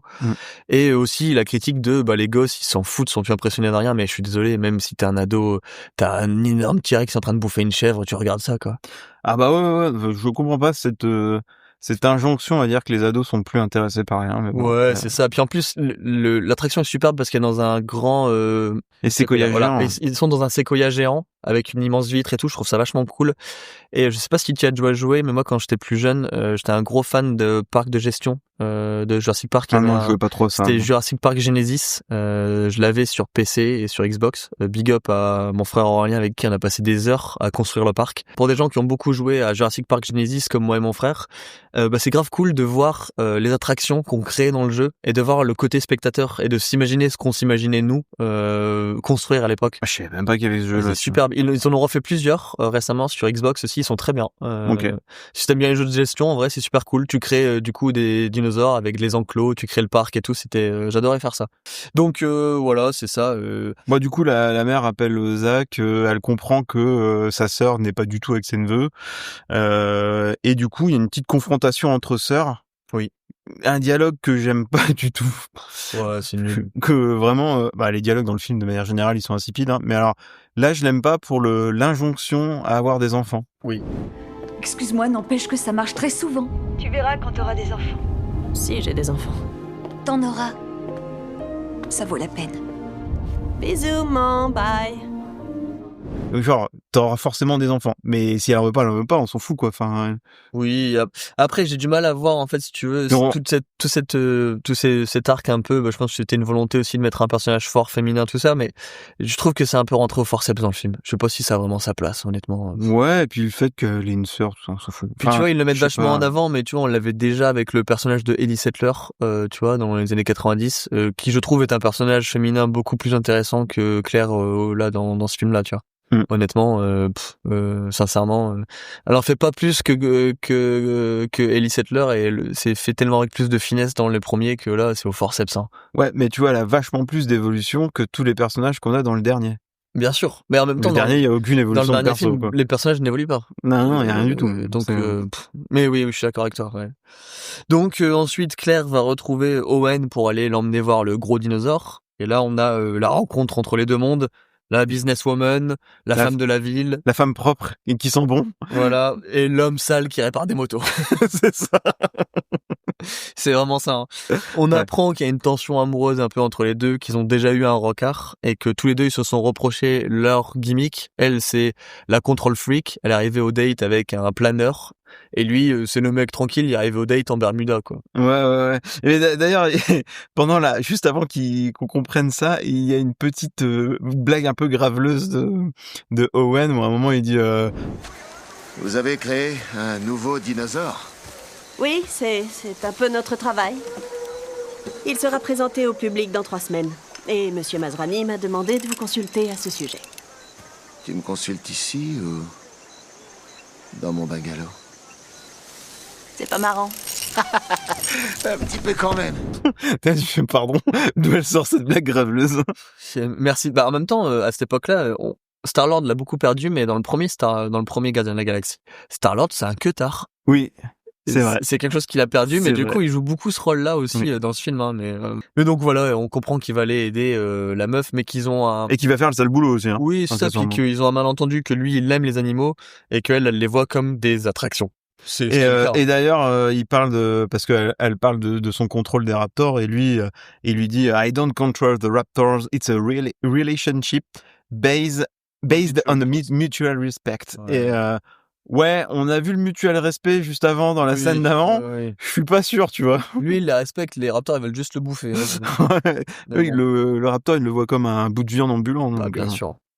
Mais bon, du coup, voilà, on les voit partir. Et là, on enchaîne, du coup, avec ce montage un peu alterné à chaque fois entre une autre super scène d'attraction. C'est la scène du mosasaure. C'est assez cool parce qu'on a une ref aussi à un film de Spielberg parce qu'on voit du coup c'est un grand bassin en mode SeaWorld où on voit d'habitude plus des orques qui se baladent là-dedans. Des dauphins aussi. Ouais, des orques, des dauphins. Bah plus maintenant, c'est interdit. C'est Oui, en France, mais voilà, aux États-Unis, ça existe toujours, je pense, SeaWorld. Ouais, sûrement, oui. Ouais. Ouais. Et du coup, on a une meuf qui présente ça et c'est assez cool parce qu'on a une petite ref à Spielberg parce que ce qu'on va nourrir du mosasaure, c'est le requin. Donc c'est un peu une critique encore une fois méta de les films d'avant on avait besoin de juste d'un requin pour faire terroriser toute une génération. Maintenant ce requin là il se fait bouffer par un truc en CGI et les gens ils en ont même pas peur quoi. Ouais. Mais c'est de toute façon je pense que c'est la critique du film mais c'est complètement ça. Hein. D'ailleurs bon il est pas trop mal fait le dino. Hein. Moi le mosasaure est superbe. Il est ouf. Hein. Enfin, mais l'attraction est incroyable. L'attraction avec toute la tribune qui descend pour voir le côté aquarium, il est incroyable ce truc là. C'est superbe. Tu vois mais c'est dommage parce que le message il pourrait être intéressant mais en fait j'ai l'impression que Hollywood il prend pas sa part de responsabilité là-dedans. Les gens, ils sont plus impressionnés de dinosaures parce que, ce que vous en faites, c'est de la merde. Mais bon, ça, c'est... oui. C'est pas parce que maintenant on a des effets spéciaux, on sait tout faire, que ça impressionne plus personne. C'est juste qu'on le fait mal, du coup. Mais bon, ça, c'est une autre façon de... Mais bon, je vais pas épiloguer là-dessus. On va partir sur le mode politique d'Hollywood, là. Je te jure. Mais non, la mise en scène, elle est cool. C'est con parce que tu vois, il y a des bonnes idées. Le parc et tout, là, je me dis, c'est un peu dangereux parce que c'est juste une vitre qui protège les gens du mosasaure. Mais s'il veut, il fonce dans la vitre, il bouffe tout le monde. Ouais, après, la vitre, elle retient pas mal de flotte quand même, hein, donc elle doit être costaud. Hein. J'espère bien quand même. Hein. Du coup, on retourne dans l'enclos du gros dino. Une discussion... on s'en fout en fait de la discussion, il parle de sécu, mais voilà quoi. Ouais, il explique que le dinosaure a été élevé en captivité, c'est pas bien. Comme si tous les dinosaures étaient pas en captivité dans ce parc, enfin, tu vois. Bah ouais, mais là, en fait, ce qu'il lui dit, c'est qu'il est vraiment tout seul dans son enclos et que ça le rend instable et il va devenir fou s'il sort de l'enclos, quoi. Il est tout seul parce qu'il a bouffé sa jumelle aussi, donc. Ouais, mais le seul contact qu'il a avec l'extérieur, c'est une grue qui lui amène des gros morceaux de bidoche, donc. Il a jamais vu un humain de sa vie, le bestiole, quoi. Donc ouais, il fait l'ami des bêtes, un peu Owen, et elle le voit en mode business. Et elle veut lui montrer le dinosaure, sauf que il le trouve pas sur les caméras thermiques. Ouais, comme tu dis, elle le dit juste avant. Elle le dit en mode, lui c'est l'ami des bêtes, mais il lui rappelle que c'est quand même des êtres vivants parce qu'elle croit que c'est des chiffres sur un Excel. Oui. Et en fait, d'ailleurs, quand il le voit pas. Donc il balance un truc de bidoche, il le voit pas du tout et Owen il fait quelques blagues en mode je sais pas, il est peut-être dans le raid jardin ou à la salle de jeu. Une petite blague à la Star-Lord. Ouais, c'est ça. C'est Chris Pratt qui fait du Star-Lord quand même. Hein. Donc pas de signal thermique. Claire elle se barre direct en voiture. On sait pas pourquoi elle part en voiture. Parce qu'elle, je crois que son but c'est d'arriver au centre de contrôle pour pouvoir alerter que l'Indominus Rex s'est barré. Sauf qu'elle les appelle en même temps, donc elle était pas obligée de prendre la voiture, tu vois. Ouais, mais après c'est le de Chris, tu vois. Ouais. Les managers se rassemblent tous dans une salle de réunion quand c'est comme ça. Et pour rien faire. pour pas faire grand chose. Et tu vois, il y a sur la droite du truc, ils ont vu des marques de griffes en hauteur sur le mur, donc ils pensent que l'Indominus Rex est passé par la hauteur en enjambant l'enclos, quoi. Mais visiblement, comme c'était pas suffisamment utile de juste voir les griffes, ils se disent qu'il faut quand même rentrer dans l'enclos. Pour voir et vérifier un peu. Bon, j'en sais rien. Là, c'est des idiots. Pourquoi rentrer dans l'enclos? Je suis désolé, c'est des idiots quand même. Ouais. Et d'ailleurs, j'étais en train de me dire, il y a des caméras partout, ça enregistre tout le temps, et il y a pas un pécor qui l'a vu sortir de l'enclos. En plus, c'est un gros bébé. Hein. C'est en construction derrière, tout autour en fait. Il y a plein de mecs qui font de la construction. Il y a pas de mort autour, il y a personne qui l'a vu. Le truc qui fait 12 mètres, personne l'a vu sortir. Enfin, au bout d'un moment. Même avec sa capacité de camouflage, il y a un moment, tu vois les choses passer. Donc on en reparlera. On comprend vite que le gros dino, Lindo Gros Dino, il s'est caché parce qu'il a régulé sa température corporelle. Bon, déjà, j'ai envie de dire, il est très intelligent ce dinosaure parce qu'il a compris que les caméras qu'il filmait c'était des caméras thermiques, hein, qu'il fallait qu'il baisse la température de son corps pour pas qu'on le voit. Ah ouais, mais il a peut-être entendu, tu sais, il s'est dit, une petite caméra thermique là, je vais leur tendre un piège, je vais baisser la température de mon corps. Ce dinosaure c'est un ex machina de fou, mais bon, on aura le temps d'y revenir pour d'autres choses. Sur plein de choses, et d'ailleurs... c'est bien parce qu'ils t'introduisent le fait qu'il réduit la température de son corps, mais tu t'en sers plus après ça. Non, ça sert juste pour ça. Comme l'histoire du camouflage un peu plus tard, on s'en fout, quoi. Donc là, on a la scène de l'évasion du monstre. Hein. Et là, déjà, premier critique que je vais faire, c'est on montre tout de suite le monstre en pleine journée. Cette scène-là aurait dû arriver de nuit avec de la pluie. Ça aurait été tellement plus inquiétant, tu vois, que là, en pleine journée, on le voit tout de suite. Je trouve que c'est une grosse erreur. Je trouve que dans le dernier film, ils ont bien fait ça avec le D-Rex. Oui. Bah, Ça, beaucoup c'était mieux. très bien, ça. Tu vois, on aura le temps d'en reparler à la fin, mais c'est vrai que c'était beaucoup mieux fait. Oui. Là, la menace, elle est tout de suite montrée en pleine journée. Ouais, et c'est ça Alien Covenant. C'est vraiment ce qu'il faut pas faire, quoi. Ouais, c'est ça, et ça minimise encore une fois la dangerosité du bestiole, quoi. Ah non, c'est vraiment un tâcheron, Colin Trevorrow. Je suis désolé. Ouais. C'est pas beau. Hein. Et du coup, bon, la moitié des gens crèvent. Ouais, les gardiens se font bouffer, hein. Et on voit qu'il est très, très, très, très intelligent, puisque il arrive à soulever les bagnoles, il bouffe le gardien, machin. Et ouais, on a une semi-scène de tension, parce que du coup, tout le monde s'enfuit de l'enclos en ouvrant la grande porte. Pourquoi ils sont pas passés de là où ils étaient? Bon, peu importe. Donc, ils ouvrent la grande porte, le dino s'échappe. Et là, on a une scène un peu de tension où le dinosaure, il chasse les 2 personnes qui restent, donc Owen et un autre gars. Et Owen. C'est l'autre gars qui se fait bouffer. C'est ça, forcément. Bah oui. Ah, forcément. Owen est lui sous la voiture, et du coup, il comprend vite que le dino, il le cherche à l'odeur, visiblement, et du coup, il se fout de l'essence sur lui pour pas se faire repérer. Ce qui fait très penser à un truc, tu sais, à la Walking Dead, où ils se mettent de la chair de mort-vivant pour pas que les morts-vivants, ils les bouffent. Ça m'a fait penser à ça, et le fait que de voir la gueule du dino arriver sous la voiture et tout, à renifler, ça m'a fait un peu penser au premier Jurassic Park. Non, aussi, c'est bien fait. C'est une des rares scènes de tension, je trouve, c'est ok, ça marche bien, mais c'est trop rapide, c'est trop facile. Ouais, mais en fait, ça marche bien, mais en fait, t'as Chris Pratt, donc tu sais qu'il va rien lui arriver, quoi. C'est ça le problème donc, aussi. Bah ouais. Ça, c'est un vrai problème, quoi. Donc on enchaîne avec le centre de contrôle et Claire qui hésite à lancer l'alerte générale. Ouais, tout le monde est flippé et triste, hein. Ils sont tous en train de pleurer d'ailleurs quand elle arrive dans le centre de contrôle. Bah ouais, normal en même temps. T'as 2 mecs qui viennent de mourir et elle hésite à envoyer l'alerte principale. Elle se dit non mais il y a encore à 6 km du vrai parc, c'est pas grave. Bah c'est Masrani qui dit ça, et il dit non, c'est bon, il est encore loin, on va envoyer l'UC. L'UC, c'est comment ils appellent ça? Confinement, je sais plus. Ouais, l'unité de confinement, ouais. Et on va envoyer l'UC qui va s'en occuper, t'inquiète pas, c'est des pros des gros dinos. Ouais, puis ils ont que des armes non létales, parce que bah forcément les dinosaures coûtent plusieurs millions de dollars, donc faudrait surtout pas les tuer.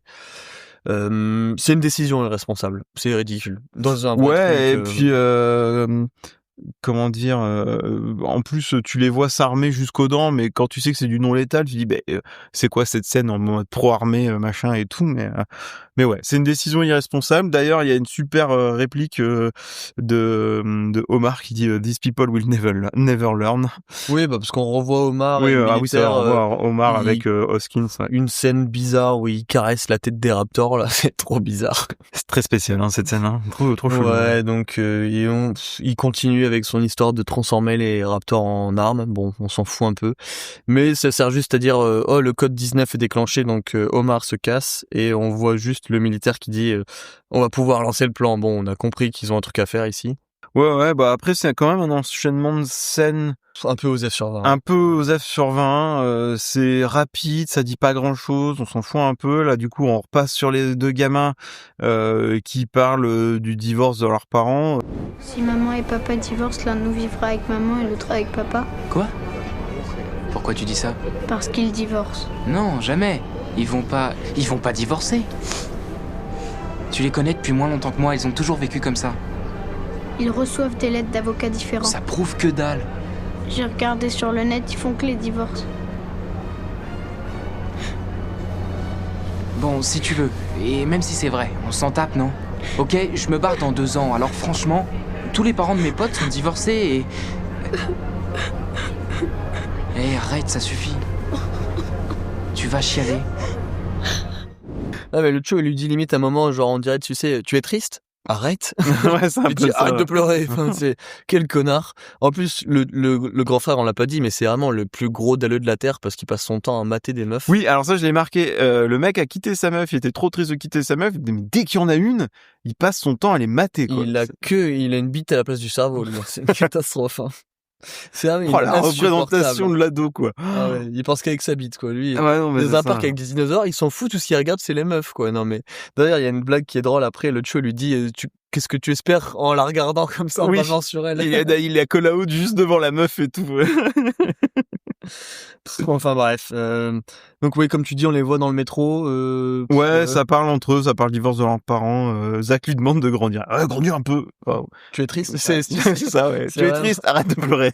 Ou c'est arrête avec ta déprime de merde. C'est un peu ça. S'appelle de Thibaut InShape, tu sais. Ensuite, on a Owen qui arrive dans la salle de contrôle. Il dit que les caméras thermiques n'étaient pas défaillantes. Et là, on comprend que le gros dino, il est super intelligent. Hein. Il dit que de toute façon, l'unité de confinement va se faire complètement bouffer. Bah, surtout quand il apprend que c'est du non létal, il dit mais vous allez pas la tuer. Non, mais... Et du coup, on voit l'unité de confinement qui suit. Moi, je l'appelle l'armée anti-dino.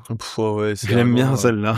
Puis ils arrivent du coup avec du matos, ils sont pas mal, ils sont une vingtaine et tout. Puis ouais, il y a de la bagnole. Hein. C'est ça. Puis on apprend en plus que le dino en fait, il est pucé, donc on sait où il est. Et sauf que là, c'est le deuxième ex machina. En fait, le dino savait qu'il avait une puce GPS sur lui et il se l'a enlevé. Ouais, il s'en rappelle. Quand il était petit, à quoi ça sert? On m'a mis un truc là, je vais me l'enlever tout seul là. Déjà, comment il se l'est enlevé? Il y a pas de bras, il y a rien. Comment tu fais? Bah, je sais pas. Il y a des petits bras quoi. Ouais. Où est-ce qu'ils ont mis la puce? Normalement, tu la mets derrière la tête. Comment il s'est enlevé ça? Je sais pas du tout. Non, puis même, comme c'est un dinosaure, quoi. Il sait pas ce que c'est une puce GPS. Oui, en plus, oui. Et en plus, il utilise la puce GPS pour piéger l'armée. C'est ça qui a aucun sens. C'est n'importe quoi. Et cette scène-là, elle est à chier encore une fois, parce qu'on reste encore une fois en pleine journée. Il y a aucune tension, il y a rien. On sait que l'armée elle va se faire bouffer.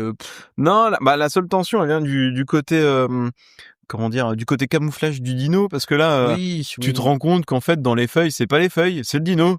Et il sort en mode, voilà, j'étais couleur feuille, couleur arbre. T'as cru que j'étais la forêt, mais en fait, c'est moi. Non, mais c'est surprise, motherfucker. C'est un peu ça. Et là, il se met à attaquer tout le monde. Les autres commencent à tirer dans tous les sens.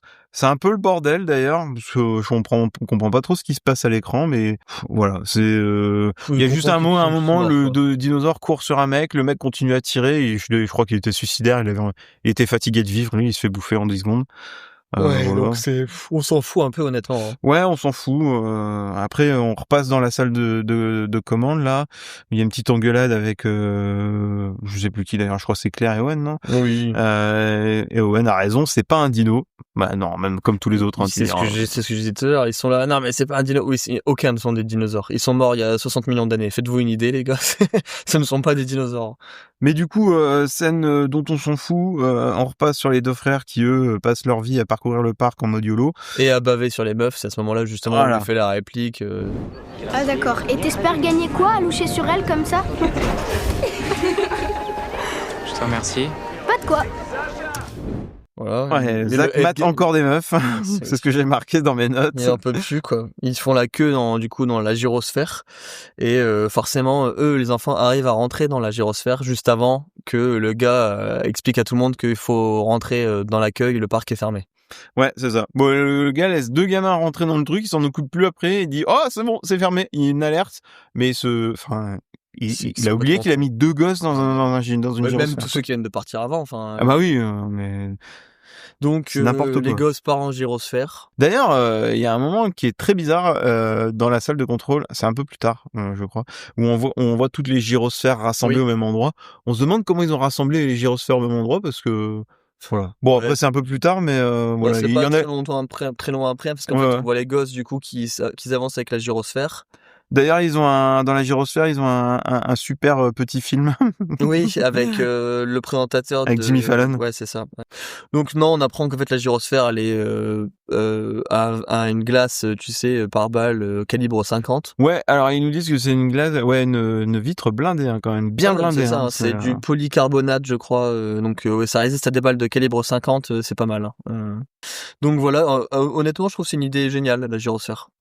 Oui, moi si ça existait, je kifferais. Hein. C'est stylé. Parce que du coup, on les voit arriver dans la plaine avec tous les herbivores et se balader en gyrosphère, c'est une idée de fou.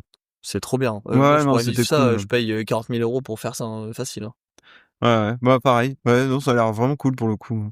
Et après, on retourne dans le labo où on a BD Wong qui sort d'une salle fermée. On apprendra plus tard que c'est son bureau. Genre le mec, il a un bureau, il y a plus personne, il y a personne qui a le droit de rentrer dedans. Il y a une discussion avec Masrani qui lui demande de cesser toute activité à cause du gros dino. Et un truc qui m'a fait rire à un moment, Masrani il fait mais qui a autorisé ça? Et lui dit bah vous. Ah, oui. Vous m'avez demandé plus de dents et plus féroce. Donc à un moment je pouvais pas faire autrement. Bon après il a quand même le boulard hein, BD Wong parce que il dit que s'il était pas là le parc n'existerait pas, que tout est grâce à lui, tout ça. Enfin il a un ego quand même. C'est Steve Jobs. Hein. Ouais c'est le Steve Jobs de la génétique ouais c'est un peu ça. Ouais. C'est vraiment un connard. Ah ouais non c'est un connard. Mais par contre il a des phrases qui sont hyper intéressantes. Vous agissez comme si nous étions une bande d'apprentis sorciers. alors que nous ne faisons rien d'autre que ce qui se fait depuis l'origine. Il n'y a rien à Jurassic World qui soit naturel. On a toujours colmaté les trous du génome avec les ADN d'autres animaux, et il est vrai que si leur code était pur, beaucoup auraient un aspect différent. Mais vous ne vouliez pas du véridique, vous vouliez plus de temps. J'ai jamais voulu un monstre! Qu'est-ce qu'un monstre, finalement? Pour un canari, un chat est un monstre. Bah, il fallait le rappeler, c'est ce que je disais tout à l'heure, hein, c'est vrai, hein, il y a rien de naturel là-dedans. Tout ça, c'est c'est que de la du manipulé, création, hein. oui. C'est pareil. Il dit à Masrani, "You didn't ask for reality, you ask for more teeth." Donc il lui a demandé une attraction, quoi. C'est clairement ce qu'il veut dire. Mais en fait, ce dialogue-là que je trouve vraiment bien, parce que d'un côté, tout à l'heure dans le début du film, Masrani, il est présenté comme le mec qui n'est pas mercantile, qui veut donner du bonheur aux gens en exposant des dinosaures, et il les dépense sans compter. Mais derrière, tu vois qu'en fait, non, pas vraiment, en fait. Parce que c'est lui qui a demandé à faire des nouvelles recherches, à combiner des dinosaures pour avoir un truc qui attire les gens, quoi. Ouais, bah, il veut que son parc fonctionne quand même, hein. C'est ça. Et donc on va enchaîner avec Tante Claire qui se rappelle qu'elle a deux neveux dans le parc pendant le confinement, donc elle les appelle. Pas de bol, ils sont dans la pampa, donc le téléphone fonctionne plus. D'ailleurs, eux, ils reçoivent l'alerte dans la gyrosphère. Oui, ils s'en foutent complètement. Et Zach, il fait, ouais, c'est bon, on peut y aller, t'inquiète, on continue. Lui, il est débile comme un bœuf, parce qu'en plus, il voit du coup un enclos pété. Il se dit, oh, bon, on va aller là. Oui, non, mais c'est ça. Donc, il arrive en face des ankylosaures, donc c'est des dinosaures avec une armure et une queue tout au bout qui peut bien les faire mal. D'ailleurs, ils vont jouer au flipper avec les coups de queue d'ankylosaures, ouais. Et du coup, là, il y a une des rares scènes que tu trouvais jolie et que je trouve aussi sympa. Ouais, en fait, donc il y a les deux frères qui disent, enfin le plus grand, l'ado, il fait oui, il y a que 4, il y a les 4 dinosaures, et le plus petit fait, ben, il y en a 5, regarde, 1, 2, 3, 4, et puis là, tu vois le reflet du gros dino qui est juste derrière eux, dans la vitre, et il fait, et 5. Et là, l'ado, il commence à tilter qu'il avait pas vu un truc, et ils se retournent tous les deux, et vraiment le côté reflet. Oui. Il est vraiment bien fait, parce que tu vois les autres dinos, et en fait, j'ai remis la scène 2-3 fois, et en vrai, t'as le reflet assez rapidement, mais tu le vois pas tout de suite, en fait. Et c'est vraiment stylé, parce que c'est vraiment quand le gosse te le dit que tu le vois à ce moment-là. Il y a une belle scène de reflet, d'ailleurs, dans le nouveau aussi, dans Renaissance, là. Oui. C'est assez bien foutu aussi, hein. Et après, on voit du coup la grosse dentition du gros dino derrière eux, et je trouve le plan assez cool. C'est peut-être le seul moment où tu te rends compte que le gros dino est vraiment un gros dino. Bah, c'est ça, parce qu'en plus, là, il y a la baston entre lui et les ankylosaures. Il les défonce en 2 secondes, et il s'attaque à... Ouais, d'ailleurs, il leur fait des prises de catch. Ah ouais, c'est un peu trop. Ouais. C'est too much, quand même. Donc, il les détruit en 2 secondes, les ankylosaures. Il attaque la gyrosphère ultra rapidement. Il met une griffe à l'intérieur. Je trouve ça assez cool. Ouais. D'ailleurs, la vitre par balle, elle résiste pas à la griffe. Hein. Non, il est costaud. C'est du carton-pâte, hein, le truc. Et du coup, on a une scène qui rappelle quand même pas mal la première scène, l'attaque de voiture dans Jurassic Park 1. Oui. On a assez bien fait quand même, hein. On y croit moins que dans Jurassic Park 1, parce qu'en fait, pour la petite anecdote, les gens qui le savent pas, mais beaucoup de gens le savent, le T-Rex, c'était un animatronics dans le premier Jurassic Park, et en fait, avec l'eau qui tombait, il a vraiment bugué. Et en fait, la tête du T-Rex devait pas tomber dans la voiture. C'est en fait, ils n'arrivaient plus à le contrôler, et du coup, le hurlement des enfants dans la scène, c'est un vrai hurlement de peur, parce que le T-Rex devait pas défoncer la voiture et les écraser, en fait. Donc, la scène marche tellement bien pour ça. Enfin, le génie de Spielberg d'avoir continué à filmer. C'est pour ça que cette scène, elle est phénoménale. Ouais. Et ça marche tellement mieux que là. C'est malheureux à dire, mais c'est vrai. Et d'ailleurs, dans le nouveau, on a une scène un peu similaire avec une scène qui est prise du premier bouquin d'ailleurs, où les enfants, ils sont il y a une famille dans le nouveau, et ils sont sur une rivière, et le T-Rex les attaque. Et on a cette scène un peu tirée du bouquin, que je trouve assez cool. Et on a à un moment la petite qui est sous un bateau gonflable, et on voit les dents du T-Rex là qui passent sous le bateau gonflable. Je trouve que c'est une idée de fou. Visuellement, c'est une gueule de malade. Hein, ouais, dans le dernier, c'était vraiment bien foutu, cette partie-là. Et du coup, on a forcément, tous les films essayent de faire la séance au premier film, la scène de la voiture, quoi. Ouais, mais du coup, est-ce que c'est la bonne façon de faire, d'essayer de faire toujours une référence au premier film. Bah, Le premier film, c'est un film de génie, c'est sûr, ça a surpris tout le monde. Mais est-ce qu'ils ont pas intérêt à créer leur propre scène et à créer leur propre... Ouais, là il y a ce truc du téléphone, parce que propre d'ailleurs patte, dans le premier, c'est le téléphone sonne et du coup le dinosaure va vers la voiture des enfants. Et là c'est pareil, le téléphone il vibre sur la gyrosphère et du coup le ligne de Et d'ailleurs, ils se revient, retrouvent à l'envers, comme dans c'est la ça. voiture du Bah, premier. c'est ça. Ils sont tous les deux à l'envers. C'est vraiment. Et ils sont attachés par leur ceinture de sécurité, là. Et du coup, le gros dino, il arrive quand il entend le téléphone sonner, quoi. Ouais. Et il défonce la sphère. Il la prend avec sa bouche. Ouais. Et en fait, fait même le ses coup de catch dents, avec, là. ses dents, elles traversent la vitre. Merci la vitre blindée qui n'est pas blindée. Et en fait, il l'éclate par terre pour exploser toutes les vitres. Et ça, c'est bien foutu. C'est bien foutu. Et c'est là que tu te dis que le dino, il est quand même pas con, quoi. Ouais, il a compris qu'il fallait tout éclater, quoi. Bah, pas con, mais un peu quand même, parce que du coup, là, les enfants, ils enlèvent leur ceinture, ils arrivent à courir en 2 secondes. Ouais, mais ça, ils pouvaient pas le savoir. Non, mais je veux dire, c'est pas pour ça, mais oui. Du coup, ils arrivent devant une cascade qui fait quoi? 10 mètres? 12 mètres? Même pas. Ouais, bah là, ils sont complètement livrés à eux-mêmes, hein. Moi, ce que j'ai marqué, c'est que ils sont en train de courir, ils se font courser par l'énorme T-Rex, pas T-Rex, Indominus, là. Et quand ils voient la cascade, faut y aller, hein. C'est soit tu te fais bouffer, soit tu tombes dans la cascade, quoi. Moi, je préfère tomber dans l'eau que de me faire bouffer, quoi. C'est 1000 fois, oui. Mais surtout qu'il y a que 10 mètres à faire, donc c'est pas grave, quoi, tu vois. D'ailleurs, le dinosaure, vu la taille qu'il fait, il pouvait sauter, hein. Visiblement, son point faible, c'est l'eau. Ouais, il avait pas l'air de... C'est les aliens de cygne, quoi. Il avait peur de l'eau, c'est... C'est ça. Mais non, le dino, quand il les voit sauter, il se dit, bon, je vais peut-être pas y aller, moi, je m'en fous, j'ai d'autres choses à faire. J'ai pas envie de me mouiller, il fait un peu froid aujourd'hui. Ouais, on dirait moi à la plage, quoi. C'est catastrophe. Ouais, c'est ça. Bon, bah là, ils se retrouvent tous les deux à sortir de la flotte. Ils sont vraiment plus que tous les deux, plus de téléphone, plus rien. Bah, ils vont apprendre l'indépendance à la dure, hein. Non, mais moi, il y a un truc qui m'énerve avec ça. Et je voulais en revenir parce que c'est ce qu'on retrouve aussi dans le nouveau et dans tous les Jurassic World. Et c'est ce qui désamorce aussi le fait que t'aies de la tension, c'est qu'en fait, les gosses, ils viennent d'échapper à un truc traumatisant pour toute leur vie et ils rigolent et ils sourient. Mais après avoir vécu un truc comme ça et avoir survécu un truc comme ça, tu rigoles pas tout de suite, hein, je te le dis. Bah après, est-ce que c'est pas une critique en mode plus personne n'est impressionné de rien, tu vois? Ouais, mais je trouve que du coup, ça aide pas le public à prendre ça au sérieux. Parce que tu vois les êtres humains qui sont pas purés. Normalement, t'as survécu à ça, t'es traumatisé, tu regardes derrière toi, si t'as pas suivi, tu pars en courant tout de suite, tu rigoles pas en mode, oh, on a survécu, super mon pote, t'as sauté, bien joué. Ouais, non mais c'est ça. Ta mère, frère, t'as vu ce que tu viens de vivre? Tu viens de sauter de 10 mètres et t'as fait te faire bouffer par un gros dino. T'es traumatisé pendant plusieurs mois avant d'en rigoler, hein. Facile. Bah, dans le dernier film, il y a la petite qui a ce traumatisme à un moment donné, mais ça dure pas longtemps, quoi. C'est très léger. Il lui suffit un petit triceratops pour plus être traumatisé, quoi. Ouais. Bon, enfin bref, on reviendra sur le dernier. Et du coup, on retrouve Owen et Claire qui, eux, ont pris les devants et ils arrivent donc du côté des herbivores, là où la gyrosphère se balade. Et en fait, ils les voient tous en train de mourir parce que gros dino, il est vicieux, il est cruel, il les bute tous. Elle tue par plaisir. Ouais, c'est ça, il tue par plaisir, quoi. Voilà.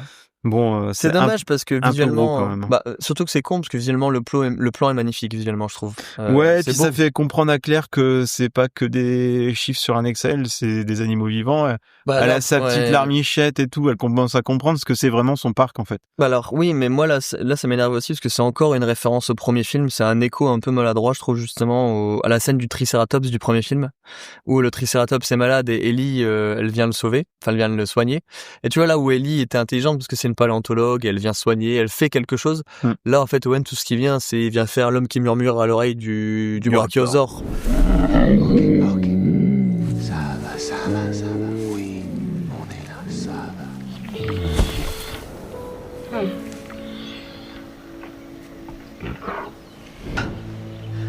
Elle les dévore pas. Elle tue pour le plaisir. Lui, c'est vraiment l'ami des animaux, il les aide même à mourir, tu vois. C'est 60 millions d'amis. Ouais, c'est ça. Bon, puis après, la prochaine scène, on enchaîne les scènes quand même. On repasse sur Hoskins qui lui fait le débarquement de Normandie sur l'île. T'as Omar Sy qui le surveille, on sait pas pourquoi, on sait pas comment ils sont arrivés là, on sait pas comment les autres militaires sont arrivés là. Il les a appelés, truc, je crois. Si, il les a appelés vite fait au moment où il caressait la tête des raptors. Ouais, mais ils sont arrivés vite. Hein. Ils sont arrivés vite, l'île elle est loin normalement, donc je sais pas. c'est ouais. too much, quoi. Ça, on Enfin, s'en fout complètement, honnêtement. Ouais, puis en plus, on s'en fout, donc comme ça. Donc, retour sur Owen et Claire, parce que c'est surtout eux qui nous intéressent, en vrai, dans l'histoire. Non, d'abord, on trouve les enfants, il me semble. Ah, moi, j'avais Owen et Claire qui découvrent le Gyro. Ouais, Oui, peut-être, bah, parce ils que j'ai retrouvent lu. la Gyro. Ouais. Owen fait son Aragorn en mode... ils étaient deux. Leurs Il y a liens des se traces sont de défaits. pas. Donc c'est un peu ça, genre non, ils ont survécu. Ils ont sauté dans l'eau. Bah, Donc, d'ailleurs, oui. ils voient les traces de pas des gamins, mais pas les traces du gros dino, quoi. Non, J'ai mais- l'impression, il est pas passé par là, lui. Si, ils les voient, ils savent qu'il est pourchassé par le gros dino. Et d'ailleurs, là, il dit à Claire, c'est mort, tu viens pas avec moi dans la jungle avec tes talons et ton tailleur. Et elle, tout ce qu'elle fait, c'est elle ouvre son tailleur. Je me suis dit, attends, elle va se foutre à poil. Non, mais ça, c'est une de mes remarques que j'ai. Plus ça va dans le film, et moins elle a de vêtements sur elle, quand même. Ouais, hein, bah, ça, ouais. forcément. Et du coup, non, elle enlève juste son tailleur. Elle dit, je suis prête. Bah non, Elle remonte ses manches aussi, elle Ouais. l'attache devant son tailleur, en mode, je suis prête, allons-y. Mets des baskets, jamais tu vas dans la jungle avec des talons hauts comme ça. Hein. Jamais Non, tu non, vas- non, non, non. Mais d'ailleurs, pour la petite anecdote, Bryce Dallas Howard a fait tout le film en talons. Oui. Même quand elle court à la fin, qu'elle a le T-Rex au cul, On a couru avec elle des le talons. fait en talons. Elle a voulu tout faire, toutes ses cascades elle-même en talons aiguilles. Donc ça, c'est vraiment une vraie force de ce qu'elle a fait, parce que elle aurait pu s'éclater la cheville à n'importe quel Ouais, moment, quoi. Quelle dans l'idée. Ah, Mais en bon, plus, après, moi, en fait, le film a beaucoup été critiqué pour ça. S'il y avait que ça serait pas grave. oui. Mais en fait, je trouve ça décrédibilise encore. Tu te dis, mais jamais tu vas dans la jungle avec des talons. Enfin, Ouais, non, c'est jamais. pas possible. Ça marche pas. Tu les perds en 2 secondes dans la boue et puis c'est fini, tu vois. Mm. Mais bon, oui, on continue ensuite sur les enfants qui se baladent très bien dans le parc, enfin dans la jungle, et ils retrouvent l'ancien parc Jurassic Park Ouais, avec ouais, la petite musique en piano derrière. Ouais. On dirait, tu vois, l'épisode de South Park. Avant, ils retrouvent une voiture éclatée avec un mec, enfin, il y a du sang, il y a Oui. partout. Ouais, enfin, Ça essaye de mettre une petite tension avant d'arriver ils trouvent le parc. devant la porte où, ouais, ils trouvent l'ancien parc. On dirait vraiment l'épisode de South Park de Tu te souviens le Jurassic Park? Et Ouais, et on a même la banderole, tu sais, qu'on voit Ouais. encore dans le dernier film, là. Non, mais surtout que c'est ridicule parce que, je veux dire, l'île appartient à InGen. Genre, ils ont laissé ça en abandon depuis 25 ans. Pourquoi il y a l'ancien parc qui est resté là? Pourquoi pas? C'était peut-être plus cher de le détruire que de reconstruire ailleurs. Ouais, peut-être. On s'en fout, quoi. C'est pas... Mais ouais, j'ai du mal à saisir, franchement. Surtout qu'ils Ouais, disent non, mais je qu'ils sais, ont hein. gardé des éléments du premier parc avec l'entrée et tout. Enfin, tu vois, pourquoi ils ont pas gardé la bande? Enfin, tu vois, ils auraient pu garder plein de trucs. Hein. Oui, ils auraient pu garder énormément de choses. Ouais. Donc, ouais, on revoit tous les éléments du premier film en mode, c'était bien hein, Jurassic Park, hein, tu te souviens les voitures du premier film. Et on comprend qu'ils vont réparer la Jeep. Justin Bieber, il dit au petit, tu te rappelles quand on avait réparé la voiture de grand-père? T'inquiète pas, on est des génies en mécanique, on va réparer la voiture, ça va aller. Voilà, donc oui, on a compris. On enchaîne sur le plan militaire absurde encore. Ouais, wow, putain, qu'est-ce qu'on s'en fout de ce truc, je suis désolé. T'as mais... le mec qui arrive qui dit il faut envoyer les raptors tuer le gros dino. Le boss qui refuse, il dit il utilisera jamais les raptors comme une arme. Ouais, et puis au bout d'un moment, Masrani dit bon, je vais étudier la question parce qu'il veut qu'il lui lâche les baskets. Clairement, il est relou. Hein. Bon, moi, j'aime bien Donofrio, mais ce rôle, c'est vraiment un de ses pires rôles de carrière. Quand même. Ah oui, franchement. Donc Masrani retourne dans l'hélico, il a l'air très très confiant, mais son instructeur n'est pas là, parce que oui, il y avait son instructeur tout à l'heure quand il avait pris l'hélico, et puis du coup on comprend qu'il va aller piloter l'hélico comme ça là, à l'arrache. Avec les Le mec il a 10 heures, militaires, 10 heures de pilotage, mais c'est bon, oui, puis t'inquiète il va pas. aller en zone de guerre limite, tu Oui, sais. c'est ça. Et, d'ailleurs, il y a une phrase qui est très drôle, il dit vous avez déjà vu votre commandant venir avec vous sur le terrain? Mais t'as envie de dire bah s'il vient passer qu'il y a peut-être une raison. Tu vas l'apprendre à tes dépens. Donc oui, c'est ridicule. En fait, on apprend que le gros dino arrive bientôt proche du parc, qu'ils ont toujours pas fait évacuer parce que les gens ils sont toujours ils sont plus aux attractions mais ils sont au centre d'accueil quoi, voilà. Donc oui, c'est ça, ils arrivent en hélico à ce moment-là. Ouais. Alors non, avant il y a la scène avec Owen et Claire qui eux arrivent du coup dans l'ancien parc aussi, Oui. puisqu'ils entendent la voiture des gamins se barrer. Et en fait, là, ils se disent oh c'est bon, ils sont là, ils arrivent, la voiture est partie trop tard, too late. Et du coup, c'est là que Gros Dino il arrive, il commence à tout péter partout. Il y a cette scène de tension où il passe sa tête dans le garage et bouge la voiture en mode ancien Jurassic Park, tu vois comme il faisait avant. Ouais, mais ça dure vraiment 30 secondes. C'est une référence à Jurassic Park 2 d'ailleurs là, Oui. avec les 2 T-Rex quand ils passent au niveau des bus là, tu sais, la meilleure scène de Jurassic Park 2 d'ailleurs. Et Owen avait laissé poser son flingue un peu plus loin, mais j'ai envie de dire, qu'est-ce qu'il allait faire avec son petit fusil face à ce gros dinosaure, quoi. Bon après, voilà, il y a cette scène-là. On a un peu une référence au premier film parce que du coup Owen et Claire s'échappent du premier parc et le gros dino explose le plafond, il arrive dans le premier parc, exactement la même scène ou dans la même pose que le T-Rex dans le premier film avec la banderole qui tombe. On a compris, t'as vu le premier film, merci Colin. Voilà, hein, c'est... Ouais, non, mais c'est ça. Donc, il se barre en courant de l'ancien parc. Et il voit l'hélico qui arrive. Alors, je comprends pas. L'hélico arrive, il suit le gros dino. Mais comment il s'est téléporté le gros dino, j'ai l'impression, parce que eux ils sont en hauteur, ils voient la volière de loin, et en fait t'as l'impression que le gros dino s'est téléporté en bas et qu'il s'est mis à courir d'un coup. Enfin, si c'était la seule incohérence du film, ça serait pas grave. Mais... Ouais. Donc du coup l'hélico il le suit et le gros dino il arrive et il éclate la volière. Il arrive dans la volière. Avant d'éclater la volière, t'as les gars qui tirent à la Gatling sur. Ah oui, c'est vrai. Ils ont une énorme Gatling dans l'hélico et tout. Et du coup le gros dino il rentre dans la volière qui est faite de verre, ce qui est une idée complètement conne, encore une fois. Ça fait une serre, quoi. Après, ils aiment bien la chaleur, les dinos, donc... Non, mais bon, dans le premier Jurassic Park, t'as une volière, dans le livre. Ouais. Et en fait, c'est pas du verre, parce que ce serait débile, parce que les dinosaures volants, ils sont énormes, ils pourraient péter la vitre. C'est vrai. Donc, c'est un maillage, tu sais, par lequel ils peuvent pas passer à travers, et puis c'est tout. Donc, c'est vrai que c'est une idée de merde, du coup. Bah oui, un petit peu. Donc, le gros dino, forcément, pète la volière. Bon, les autres, ils pètent un câble. T'as tous les tyrannosaures, je sais plus comment ça s'appelle. Les ptérodactyles, mais ouais, c'est ça. Ils sortent du coup de la volière. Ils attaquent l'hélico. Forcément, l'hélico il se fait défoncer. Et c'est la fin de vie pour notre petit milliardaire. Ouais, il se fait défoncer, il tombe, il explose au pied du gros dino, quoi. C'est la séquence, c'est le money shot bande-annonce. Ouais, c'est un peu ça. Il est assez cool ce plan parce que t'as l'hélico qui explose, t'as le feu, t'as des dinosaures qui se retournent avec tous les ptérodactyles qui volent derrière et tout, c'est beau quand même. C'est un des rares plans que j'étais en mode c'est joli. Ouais. Bon après, voilà. Après, le problème c'est que le personnage en fait on s'en fout donc. Bah oui, voilà. donc le milliardaire meurt. Ouais, c'est ça. Hein, que dire Ouais, après t'as un zoom sur Wilson Fisk qui a l'air content. Tu sens que lui il va en profiter. Et du coup t'as une tonne de dinos volants qui se barrent, qui coursent Owen et Claire dans la forêt et tu te rends ouais vite fait parce qu'une fois qu'ils sont rentrés dans la forêt, il y a plus personne qui les course. Mais tu sens que ça va aller attaquer le parc. Ça allait foutre le bordel. Ouais. Ça va foutre le bordel, hein, parce que pendant ce temps-là, il y a eu l'alerte au parc et les gens sont tous rassemblés au même endroit, dehors, en plein soleil en plus. À se faire chier sous le soleil. À se faire chier. Les gens comprennent pas trop, mais bon, voilà.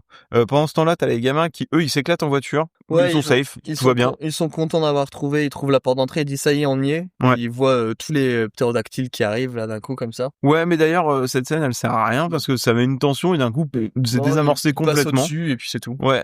Du coup, aucun enjeu pour eux. Alors que, il y a quand même un truc qui bouge. Je sais pas, quand t'as un ptérodactyle, tu vas essayer de voir le truc qui bouge. Je sais pas. Je suis pas ptérodactyle. Visiblement, Franck était un ptérodactyle. Il y a Claire et Owen qui se mettent en route pour aller les chercher du coup, parce que eux, alors, ils sont passés la porte, mais ils arrivent devant l'enceinte et il y a deux mecs armés qui font, dis donc, c'est quoi ces cons là ? Pourquoi ils sont là avec une bagnole ? Bon, du coup, ils sont rentrés dans le parc, un peu en mode. C'est terminé pour eux, c'est sauvé. Ouais, c'est ça, c'est sauvé. T'as Owen et Claire qui arrivent aussi dans le parc pour les rejoindre. T'as tous les gens qui attendent et là, t'as l'attaque des dinos volants. T'as la scène du parc en chaos. C'est la scène qu'il fallait pour Jurassic Park. Enfin, pour Jurassic World. Il fallait voir ça au moins une fois. Et c'est une des rares scènes que je trouve très cool. Ouais, voir ce côté parc qui dégénère complètement. Ouais, la panique chez les touristes et tout. Je trouve qu'il y a une petite ressemblance avec, tu sais, la scène dans La Guerre des Mondes, quand la première scène d'attaque où ils attaquent tout le monde et t'as tout le monde qui court, tu sais. Oui. Ça m'a vachement fait penser à ça quand même, en beaucoup moins trash, tu vois. J'ai complètement oublié ce truc, mais oui, c'est vrai. Il y a un truc d'ailleurs, je sais pas si tu l'as vu, c'est connu quand même, mais je sais pas si c'est Colin Trevorrow ou quelqu'un de connu, mais t'as le ptérodactyle qui attaque et t'as un mec qui court pour attraper deux margaritas et qui part avec. T'as pas vu ça? On le voit bien, c'est assez connu. Et du coup, dans la panique, tu vois tous les ptérodactyles qui arrivent et t'as un mec qui vient choper ces deux margaritas, quoi. Il me tue. C'est très très drôle. Ah, j'avais pas vu du tout ce truc-là. Et là, t'as petit hot fun fact, pendant cette scène d'attaque, on a des magasins de merchandising Et pour la blague, c'est le vrai merchandising du film Jurassic World. D'accord. Ils ont vraiment mis tous les vrais jouets qu'ils ont fait tout dans la boutique et tout pour resservir un peu. Bon marketing. Ah, et bah c'était rodé pour faire 1,6 milliard de dollars de recettes de toute façon. Ouais. Bon, du coup, la journée au parc, elle se passe pas comme prévu avec l'attaque des dinos volants là. Il y a Fils qui se met en route, tu sais pas trop où il va. T'as Owen et Claire qui arrivent dans la panique. Ils se sont téléportés comme ça. T'as l'impression qu'ils étaient à l'autre bout du parc et d'un coup ils sont là pour retrouver les neveux de Claire. Tout va très vite, hein. Le film s'emballe là. À ce moment-là, ça part en sucette quoi. T'as du coup les gamins qui sont déjà dans le parc. T'as la scène avec l'assistante, donc la fameuse scène de l'assistance où l'assistante elle se fait choper par un dino volant. Ouais, la pauvre assistante, elle a un rôle détestable parce qu'elle se fait engueuler tout le temps. Les gamins ils la détestent alors qu'elle leur a rien fait et elle se fait prendre par un ptérodactyle qui l'envoie jusqu'au mosasaure. Elle se fait bouffer par un mosasaure. C'est hardcore quand même. Hein. Ouais, non, mais c'est un peu dur pour elle parce que je trouve le rôle déjà il est useless de base, mais en plus la pauvre elle se fait maltraiter tout le film quoi. En plus là les gosses ils sont avec Owen et tante Claire, ils se retrouvent enfin. On voit Claire qui est en mode badass, en fait Owen il se fait attaquer par un ptérodactyle et elle prend le fusil d'Owen et elle défonce le ptérodactyle à bout portant là. Ouais. Donc pour le coup, c'est une vraie évolution pour elle. Hein. Elle devient badass au fur et à mesure. Hein. Ouais, au fur et à mesure, elle enlève des habits et puis elle est en mode Rangers quoi. Ouais, c'est Lara Croft quoi, mais en talons aiguilles et jupe. Hein. D'ailleurs, juste après ce moment-là, ils se roulent une pelle. Ouais, d'ailleurs, j'ai pas compris ce moment. Je suis désolé, mais leur relation n'évolue pas. Hein. En 2 secondes, ils changent d'avis. Hein. Ouais, en 2 secondes, je sais pas. Ouais, elle lui roule une galoche. T'es là, tu fais, mais d'où ça sort? Pourquoi maintenant? Ouais. Bon, y a pas ça dans le dernier film. Non, heureusement. Et du coup, on enchaîne sur. J'ai pas compris cette scène. Ils vont récupérer une voiture, Owen, Grady, Claire et les enfants. Et ouais, ils sont dans les arrières, pas l'arrière boutique, mais dans la partie arrière du parc. Et là, on voit la porte qui bouge très fort. Et eux, ils montent dans la voiture parce que je sais pas où ils allaient. Ils allaient vers le centre d'accueil. Ouais, c'est ça, le centre de contrôle là. Et en fait, la porte s'ouvre, les gens. En fait, tu vois que c'est les gens, les dinosaures. En fait, les gens se mettent à courir et c'est eux qui envahissent la voiture, quoi. Eux, ils se planquent avec la voiture, mais bon. Ouais, après, d'ailleurs, on sait pas où vont les gens. Ils disparaissent. Bah, ils vont vers les bateaux. Je pense ouais, mais j'ai pas l'impression que ça soit par là en fait, mais ouais. J'ai l'impression qu'ils vont à l'inverse. Bon après, j'ai peut-être pas le plan en tête. Je sais pas combien de personnes sont mortes là déjà, mais bon. Ouais. On retrouve Owen, les enfants et puis et Claire dans le centre de contrôle avec le militaire qui dit que maintenant c'est lui qui a le pouvoir parce que le PDG est mort et du coup lui il veut mettre en place son plan de. Ah non, avant ils vont chercher les raptors justement, c'est ça. Ouais, il va au raptor leur mettre des caméras infrarouges sur la tête pour voir ce que les raptors ils peuvent voir. Quelle idée pour voir ce que les raptors peuvent voir. Par contre, il y a Omar Sy me fait rire, j'adore ses phrases, je les trouve pertinentes en vrai. Elle regarde là où elle veut. En général, ce qu'elle veut manger. Du coup, comme elle regarde Hoskins, t'es là, tu fais bon, ok. Ouais, c'est ce qui va se passer. Bah c'est un flash forward. Hein. Donc Owen arrive, il comprend qu'ils ont pris les raptors. Il met une patate aux militaires là. Ouais, et d'ailleurs, juste avant, un moment où, quand ils montent dans la voiture, les gamins sont amoureux d'Owen. Oui, ils sont trop contents qu'il soit là. Hein. Ils veulent rester avec lui. Hein. Ouais, Chris Pratt. Ouais, Star-Lord. Putain. Oh merde. Et du coup, le militaire explique son plan que pour tuer le mosasaure, le gros dino, il faut envoyer les raptors. Cela dit, c'est une idée de merde, encore une fois. Je comprends pas cette idée. Ouais, c'est une idée de merde, mais bon, à un moment donné, Owen, il se résigne et ils se mettent en mode plan de guerre. Quand même, au début, il dit hors de question, puis en 2 secondes, il dit OK, on va faire le plan. Et du coup, je sais pas comment il l'a convaincu, mais personne ne le sait. Le scénario. Et du coup, ils font sentir le dinosaure, le gros dino au raptor. Ouais. Et puis là, on a la scène bande-annonce, affiche du film, où on a Owen, Indiana Jones, Star-Lord en moto, en mode badass, avec les raptors à côté de lui. C'est d'un ridicule.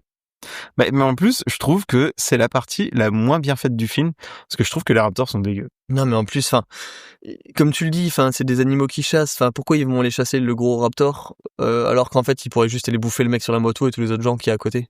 Bah ouais, non, mais je suis d'accord. Hein, Pour une Bon, raison enfin, qu'on ignore, on va dire que ça fonctionne. Hein. Il trouve le gros dino en 2 secondes. Ouais, entre-temps, Claire, elle a foutu les neveux dans un camion. Oui, un camion Mercedes, d'ailleurs, je sais pas si t'as remarqué. Ouais. Toutes les bagnoles sont des bagnoles Mercedes. Oui. Et il y a des placements produits Mercedes toutes les 5 minutes. Ouais. Et elle a enlevé son chemisier à ce moment-là aussi. Ouais, elle monte dans le camion pour conduire, mais elle enlève son chemisier, histoire de dire qu'elle est encore plus badass. Ah oui, parce que là, elle a passé un niveau 3, Lara Croft. C'est ça. Du coup, t'as une petite scène avec les 2 frères dans le camion, là. Ou avec une frère. Ils essayent d'être touchants, mais sans vraiment l'être. À faire l'évolution du grand frère en mode je serai toujours ton frère et je te protégerai. T'as envie de dire mais ta gueule, tout ce que tu penses c'est d'aller niquer. Bon, ouais, c'est ça. Puis après, on repasse sur la scène de combat. Alors Owen et Omar, ils sont tous les deux sur leur moto et sur leur quad. Là, ils sont en mode, il y a les Raptors qui courent à côté de nous. Elle est affreuse, cette scène. Ah, c'est nul. Hein. Elle est affreuse, vraiment. Les Raptors sont mal faits. Pourquoi ils ont fait ça dans la nuit? En vrai, c'était pas là qu'il fallait mettre la nuit. C'est l'inverse. C'était quand on avait le gros dino qui voulait se montrer. Là, on sait déjà à quoi il ressemble. En plus, il fait nuit et on verra plus tard qu'il utilise même pas sa capacité de camouflage. Rien. Non, c'est un cache-misère. C'est vraiment un cache-misère de faire ça dans la nuit. Les effets sont pas beaux, quoi. Donc ils retrouvent la piste du gros dino. Avec Owen est sur son fusil. Ils sont avec tous les militaires, ouais. Et là, on a une autre scène ridicule où les Raptors vont discuter avec le gros dino.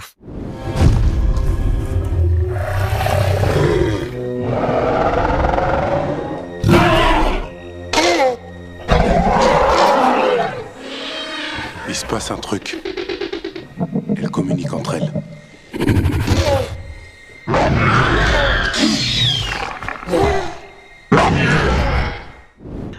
Ouais, du coup, ils sont en mode ah, dis donc, il y a les Raptors qui parlent avec le gros dino. Et là, il se dit un bout de son ADN, c'est un ADN de Raptor, du coup. On avait pas remarqué en même temps. Bill. c'est un gros Raptor. C'est le plot twist. Un T-Rex, ouais, apparemment. Ouais, apparemment, c'est le plot twist. Et du coup, là, en 2 secondes, Owen explique que ils ont changé d'alpha. Ouais, non, mais c'est ça. Là, plot twist, ils retournent les Raptors contre les humains. Et là, fire in the hole, faut buter tout le monde. Donc là, on comprend rien. Il fait nuit, on comprend que dalle. Ça non, mais en de plus, c'était sûr. T'as envie de dire, bah oui, votre idée de débile de mettre des Raptors comme arme, ils vont se retourner contre vous, ils vont vous bouffer. Donc bah voilà, forcément. Mais la scène est pas belle, on voit ça sur des caméras infrarouges. Je n'ai pris aucune note à ce moment-là, tellement j'étais en mode c'est pas beau. Termine-toi, film, s'il te plaît. Lui, par contre, t'as Owen qui se balade tranquille, il entend pas les autres qui se font buter. Ouais, tu comprends pas trop pourquoi, tu sais pas où il est, alors qu'il doit être pas très loin, quoi. Il voit un des Raptors, et là, il y a un mec qui tire au lance-roquette sur le Raptor, mais j'ai pas compris d'où il sortait ce mec non plus. Enfin, il y a plein de trucs qui vont pas dans cette scène, moi, je suis perdu. T'as Omar Sy qui va se cacher dans un tronc d'arbre qui se fait attaquer par Blue. Ouais.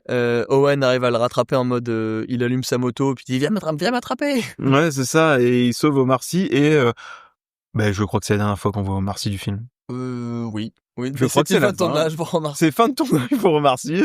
Il n'est pas mort déjà, c'est déjà pas mal. Il est pas mort, ça c'est plutôt pas mal. Donc là, on repart sur le camion avec Claire qui, elle, regardait tout depuis sa tablette, puisqu'elle voyait les caméras des dinos. Et là, il y a un mec qui pose sa main ensanglantée sur la vitre. Elle a peur, donc c'est le moment peur du film. Ouais. C'est le jump scare. Mais pourquoi avoir fait ça, voilà. Ouais. Et là, il y a le mec qui monte à l'arrière du camion, le Raptor rentre dans le camion alors qu'il y a les gamins derrière. Claire se met à rouler, tout le monde tombe, les gamins commencent à faire n'importe quoi pour essayer de ralentir le Raptor, ils balancent des trucs, mais ça ne ralentit pas plus que ça. Et là, il y a Owen qui se pointe. Tu sais pas d'où il sort, il est avec sa moto, alors que juste avant, il était loin de sa moto et tout, mais il se pointe et il arrive et il essaye de dégager les Raptors, quoi. Ouais, non, je suis d'accord. De toute façon, moi, honnêtement, toutes ces scènes-là, heureusement que les Raptors, c'est un design que j'adore comme créature, que leurs bruits sont trop stylés. Et non, ouais, c'est vrai que je trouve que c'est full CGI. Il y a trop de trucs illogiques à ce moment-là, j'ai arrêté de suivre. Ouais, c'est un peu le bordel en plus comme il fait nuit. Et en plus de ça, on retourne vite dans le labo où t'as BD Wong qui sort avec de sa porte avec son empreinte. Et là, t'as Fisk qui arrive. Ah ouais, je l'appelle toujours Fisk. Mais Fisk qui arrive et tu sens qu'ils sont de mèche tous les deux. Du coup, en fait, voilà, ils vont se barrer tous les deux avec des échantillons d'ADN ou je sais plus trop quoi. T'as le Fisk qui se fait bouffer par Blue. Alors, c'est pas encore tout de suite. Si, c'est maintenant, non? Non, c'est pas tout de suite. On a un passage dans la salle de contrôle où t'as Nick de New Girl qui regarde tous les gens faire il sait pas trop quoi d'ailleurs. T'as sa collègue qui se dit bon bah il y a le bateau qui part, moi j'y vais. Et lui il fait non, je vais rester pour la gloire. Et en fait il essaye, c'est méga gênante. Il essaye de l'embrasser, elle veut pas. Elle lui dit non mais en fait j'ai un mec. Moi je rentre chez moi. Ouais, non mais tiens à tout dit. Méga gênante la scène. J'ai trouvé ça inutile et c'est le côté Nick de New Girl qui rate tout, tu sais, avec les filles. Ouais, c'est un peu ça, mais bon. Le pauvre. Du coup, t'as BD-Bon qui se barre en hélico avec sa mallette pleine de données, on sait pas trop ce qu'il y a dedans. T'as Claire et Owen qui débarquent dans le parc et qui viennent se mettre à l'abri dans la salle de contrôle. Mais alors, d'où ils débarquent, je sais pas. Juste avant, ils étaient dans la jungle avec un camion et une moto, mais là, ils sont à pied dans le parc. Ok. Ouais, c'est vraiment pas dingue. Et du coup, elle voit le bureau de BD Wong ouvert, elle va faire un tour dedans, et là, elle commence à comprendre ce qu'il a fait. Mais, enfin, t'es sa patronne, il y a un moment, fallait rentrer dans le bureau, fallait l'exiger, non? Enfin, je sais pas. Et c'est là que le Raptor arrive, et il y a Fisk qui débarque, de leur côté, pour leur son dire, Laïus, là, ouais, son Laïus de méchant, hein, parce ouais, que, c'est ça. Quoi qu'il arrive, ils utiliseront les Raptors comme arme. Imaginez le même, miniaturisé, un tueur, intelligent, capable d'échapper au plus élaboré des technologies. Une arme vivante comme personne n'en a jamais vu. Franchement, en des millions d'années d'évolution. On a appris quoi? Ouais, c'est ça, sauf que très vite, il va se rendre compte que le Raptor, c'est une arme contre lui, il va le bouffer, hein. Dès que le Blue il arrive, il bouffe Hoskins, quoi. Ouais, il essaye de faire la technique de Owen où il met sa main. Ouais. Sauf que il lui bouffe la main, ouais. C'est vrai, j'avais oublié. Elle est belle la relation, Owen. Bonne idée. Et donc on enchaîne sur le dernier acte, le combat final. Ouais, c'est ça, ouais, on va arriver enfin à la fin du film. Du coup, on arrive où toute la famille, Owen et ils se retrouvent dehors devant l'entrée du parc. T'as les Raptors qui les encerclent. Ouais, Owen fait son truc avec ses mains, il arrive à enlever la caméra de Blue, je pense. Ouais, hein. Il arrive à les remettre en mode ils sont à moi. Et t'as le gros dino qui arrive au plein milieu de l'allée. Ouais.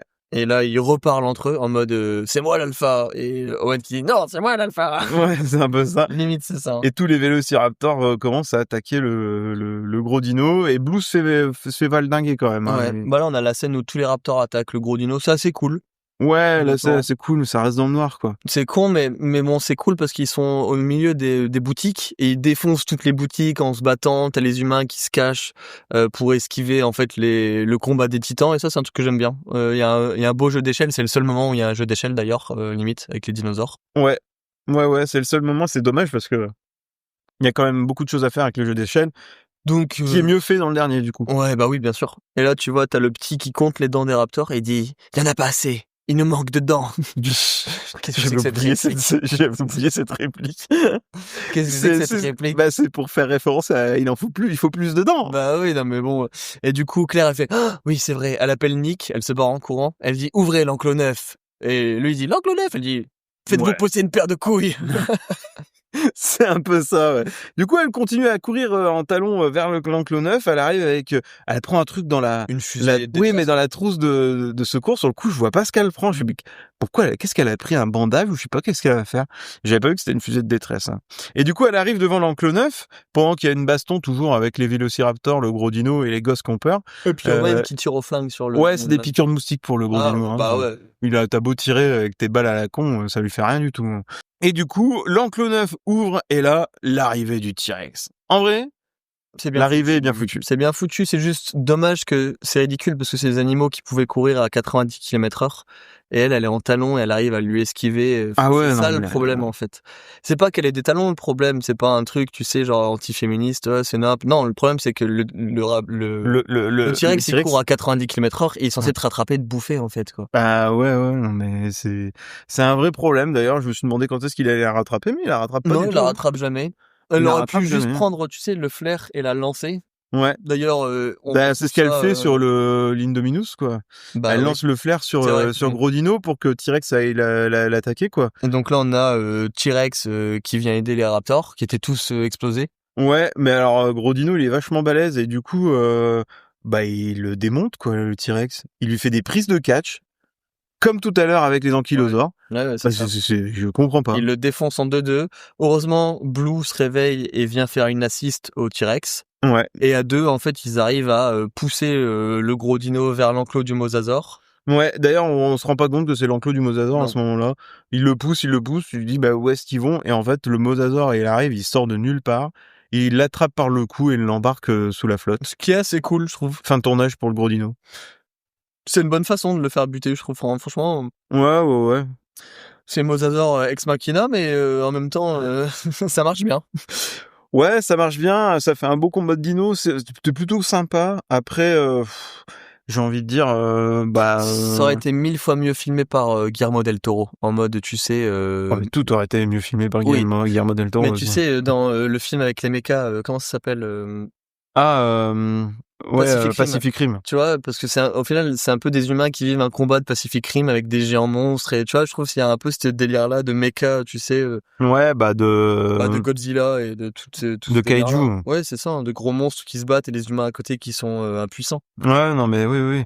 C'est vrai que Guillermo del Toro, avec Pacific Rim, il a mis une leçon à tout le monde. Hein. Comment on filme un film d'action avec des trucs géants. Hein.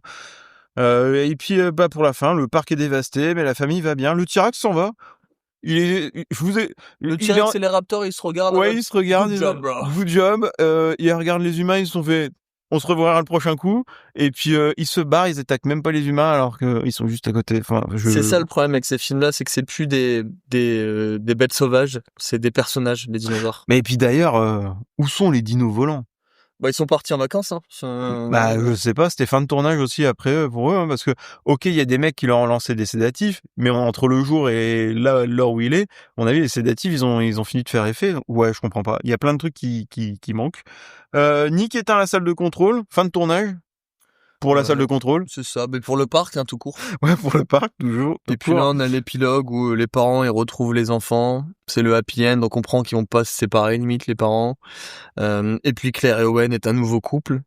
Ouais. Et ils partent ensemble dans la lumière. Voilà, ouais. Et puis, plan sur Isla Nublar, sur un bâtiment, et en particulier sur le T-Rex, qui arrive triomphant sur l'île.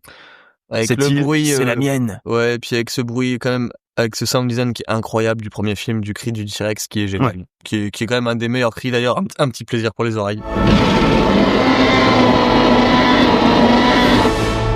Ouais, c'est, pour le coup, c'est une belle référence au premier film, hein. Avoir regardé ce cri-là, je trouve que c'est du génie parce que, tout le monde le connaît, quoi. Tout le monde le connaît. Et donc, c'est la fin de Jurassic World. En quelques mots, qu'est-ce que t'en as pensé? Oh, putain, c'est chiant. Ah, vraiment, il y a plein de trucs qui vont pas. Quand tu essayes de faire attention aux trucs, tu te dis, mais comment ils se téléportent du parc? Le parc est censé être une île énorme quand même, une grande île. Et t'as l'impression qu'ils se téléportent en 10 secondes à chaque fois. Non, c'était...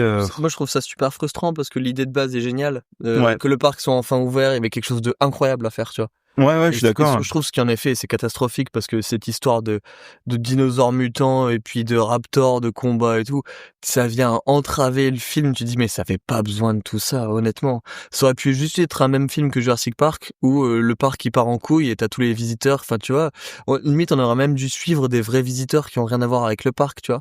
Ça qui est dommage. Ouais. Ça aurait été génial de suivre, tu sais, plusieurs visiteurs qui vivent le parc, tu vois, normal, et qui vivent en coulisses sans le savoir qu'est-ce qui se passe dans ce parc au moment où tout part en couille, tu vois.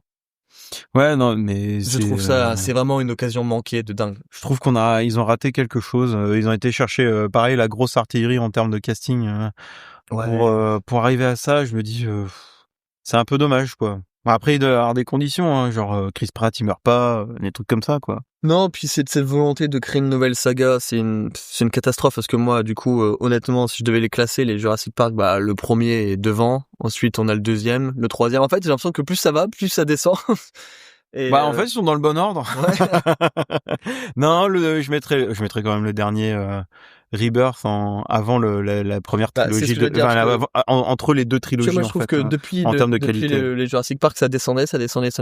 Le deuxième, moi, c'est Jurassic World Fallen Kingdom, c'est ce qui m'a fait arrêter. J'ai même pas vu Dominion. J'ai pas vu le dernier non plus. Dominion, Tout le monde j'ai m'a dit que c'était essayé une de le catastrophe. regarder et j'ai fait ouais, c'est bon, j'arrive plus.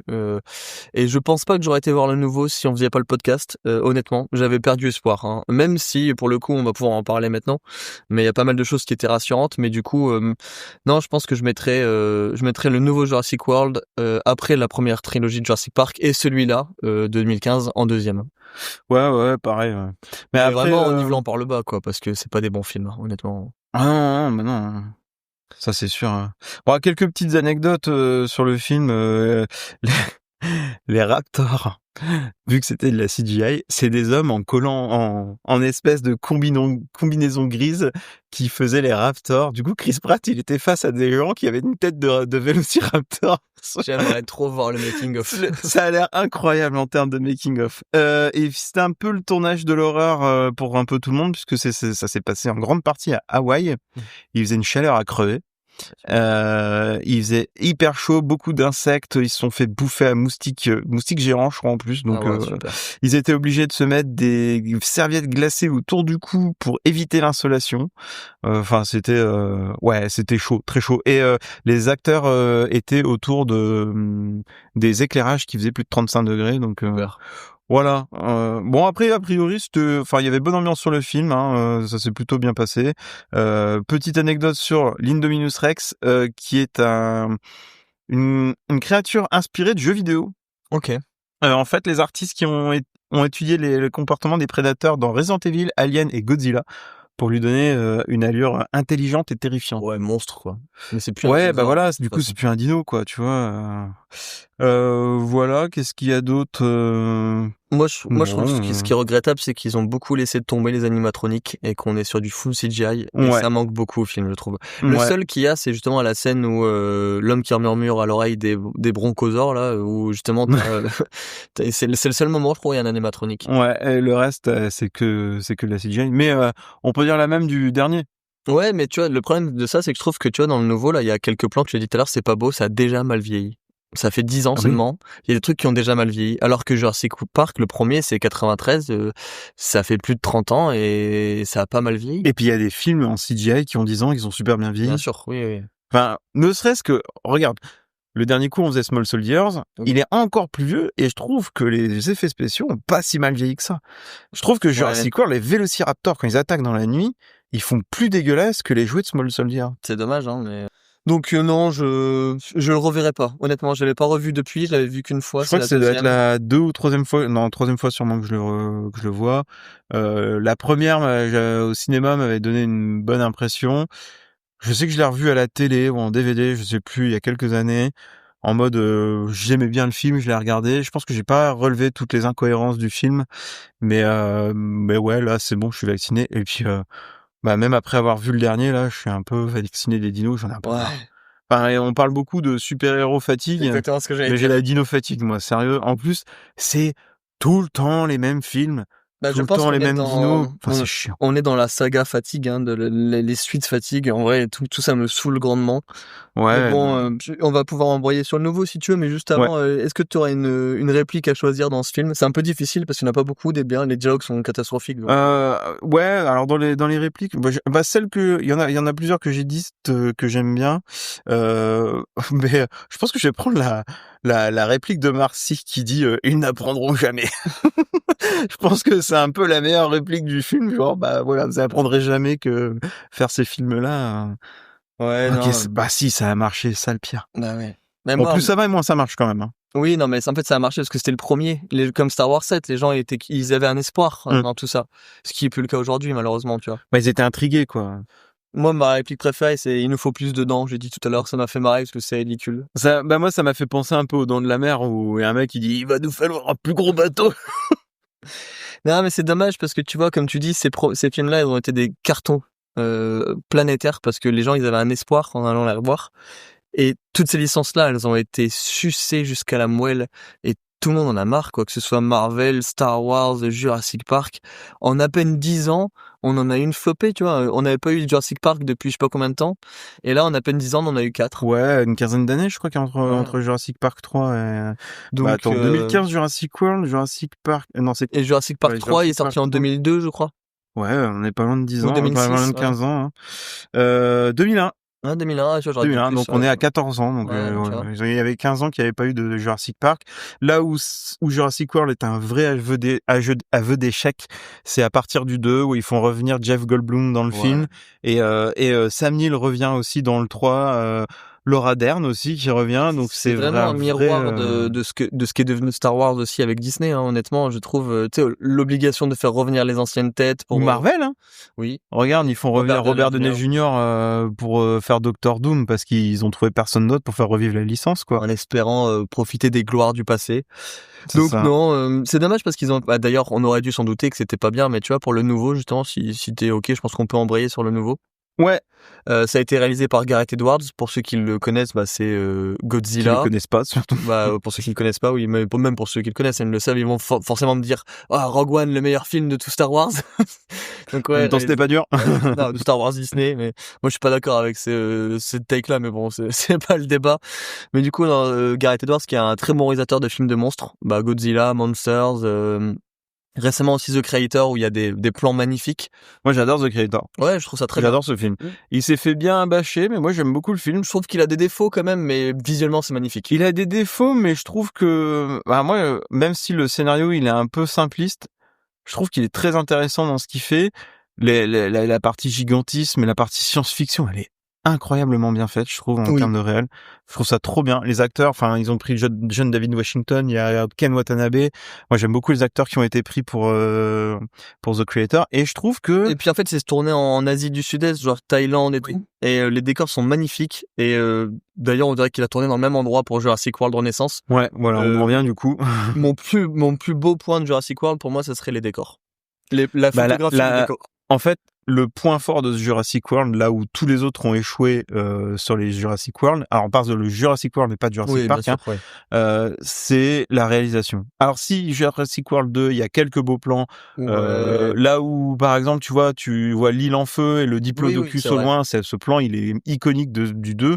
Là il y a encore plus de beaux plans. Mais là c'est partout. Enfin, tu vois, j'ai eu du mal à trouver des beaux plans dans Jurassic World 1. Il y en a pas. Là, il y en a beaucoup. Il y en a partout. Là, il y en a plein. Il y en a plein. Tu fais pause, c'est un fond d'écran.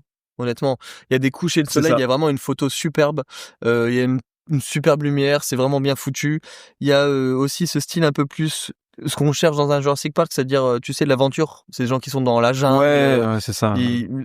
On retrouve plus ce que Spielberg avait fait dans les premiers Jurassic Park avec ça. Et c'est la chasse aux dinos, là. Hein. Ouais, c'est ça. Donc, bon, le scénario, en plus, moi, j'avais de l'espoir parce que c'est David Coeb qui a écrit ça. Et c'est le gars qui a écrit le premier Jurassic Park et Lost World en 97. Donc, je m'attendais à avoir une belle équipe, du coup. C'est dommage que, malheureusement, le scénario est d'une faiblesse abyssale. Ah le scénario, c'est clairement le point faible du film. C'est le point faible de ce Jurassic World Renaissance, c'est que on voit qu'ils savent pas raconter, ils veulent juste faire de l'argent sur les dinos et sur la licence, ils ont rien à raconter. Ils ont rien à dire. Non. Ils ont clairement rien à dire et ça se voit dès le début du film, où en fait, ils te font une scène d'exposition à base de cartons... explicatif d'écriture blanche sur fond noir en mode oui maintenant les dinosaures sont presque tous éteints dans le monde réel des humains sauf que ils se sont mis à vivre autour de l'équateur pour ceux qui restent vivants parce que c'est déjà ça c'est complètement con parce qu'en plus on le disait tout à l'heure mais les dinos ils ont été modifiés génétiquement pour vivre sur la terre d'aujourd'hui donc ça marche pas. Non, ça fait une grosse incohérence. En fait, ils savaient pas comment faire une suite à Dominion où à la fin, tu sais, les dinosaures et les humains vivent un peu en osmose là, et ils voulaient partir de ce schéma-là. Donc bon, ils ont un peu une épine dans le pied là-dessus, donc ils t'ont fait une intrigue un peu à la comment dire. Ouais, à la MacGuffin, c'est une intrigue de jeu vidéo, on dirait des quêtes annexes du jeu vidéo parce qu'en fait, ils veulent sauver les maladies cardiaques, je crois. Et pour ce faire, ils ont besoin d'ADN de dinosaures qui ont un grand corps. Enfin, un grand corps, du coup, un grand cœur, forcément, un gros myocarde, c'est ce qu'ils disent. Et du coup, il y a 3 espèces qui vivent sur une île et il faut aller récupérer leur sang pour sauver le cancer. Et du coup, ça divise vraiment le film en 3 biomes. C'est pas le cancer, c'est les maladies cardiaques. Oui, les maladies cardiaques. Mais du coup, ça divise le film comme un jeu vidéo en 3 biomes. Le biome de l'eau avec le mosasaure, le biome de l'air avec le ptérodactyle et le biome de la terre avec le titanosaurus, je sais pas qui est il a inventé qui est un brachiosaure avec des immenses queues, quoi. Voilà. C'est ça. Il y a un casting quand même 3 étoiles. On a Scarlett Johansson, Jonathan Bailey, Mahershala Ali, Rupert Friend. Bon, c'est encore la grosse artillerie en termes de casting. Mais qu'est-ce qu'ils font là-dedans? Enfin, c'est catastrophique. Moi, je suis désolé. Mais Scarlett Johansson, je peux plus la voir en actrice. J'ai l'impression qu'elle fait que des blockbusters navets. J'ai du mal. Non, et puis là, je suis désolé, mais Scarlett Johansson, elle fait exactement le rôle de Chris Pratt. Oui, c'est ça. Elle fait le rôle de Chris Pratt en meuf. Et en fait, elle joue un mélange entre le rôle de Chris Pratt de Jurassic World et son rôle de Black Widow, puisqu'elle fait une espionne qui fait des missions ultra secrètes, machin. On n'y croit pas. Enfin, on n'y croit pas trop. En plus, ils sont tous en train de rigoler tout le long du film. T'as l'impression qu'ils sont jamais en danger. Il y a jamais de tension. Il y a des trucs. On nous introduit une famille au bout d'une demi-heure de film. Alors oui, il faut attendre. Faire à Jurassic Park 3 d'ailleurs aussi, cette famille-là, littéralement. Il faut attendre à peu près une demi-heure pour voir le premier dinosaure. Ouais, le début est un peu long quand même. Ouais. Il y a le début qui nous montre le T-Rex dans la scène d'intro. Mais ouais, le début est long, ça parle beaucoup, c'est très bavard, il y a peu d'action au final. Les protagonistes doivent être dans un lieu dangereux où ils peuvent être attaqués à n'importe quel moment, et au final ils se baladent là-dedans comme si c'était une balade de santé. Ouais, mais de toute façon on en parlait en sortant du film. Le problème aussi, c'est un peu la marvelisation des films de studios hollywoodiens, mais c'est qu'on n'a plus aucune tension dans ces films, parce que dès qu'il y a une tension, t'as une blague juste après, et puis les personnages n'ont pas l'impression de vivre des choses traumatisantes, ils sont tout le temps en train de sourire, tout le temps en train de faire des blagues. D'ailleurs dans ce film on a la famille du coup qui est mêlée à cette chasse aux dinosaures malgré eux, et ils le vivent assez bien quand même. Ouais. Il y a que la petite qui a un peu trauma, quoi. Mais après, t'as un mec qui a quoi, 18 ans, même pas 17 ans. Lui, il est en balade de santé, la chemise ouverte tout le long du film. Il y a de Malcolm, quoi. Non, mais ça va pas du tout, franchement. Ah non, mais alors dans la famille, il y a le père, ses 2 filles, et une des filles est ado, et elle est là avec son mec. Et son mec est insupportable tout le long du film. C'est encore le cliché de l'ado fainéant, débile. Franchement, il faut arrêter avec ça. Hein. Qui écrit ces films Je sais pas.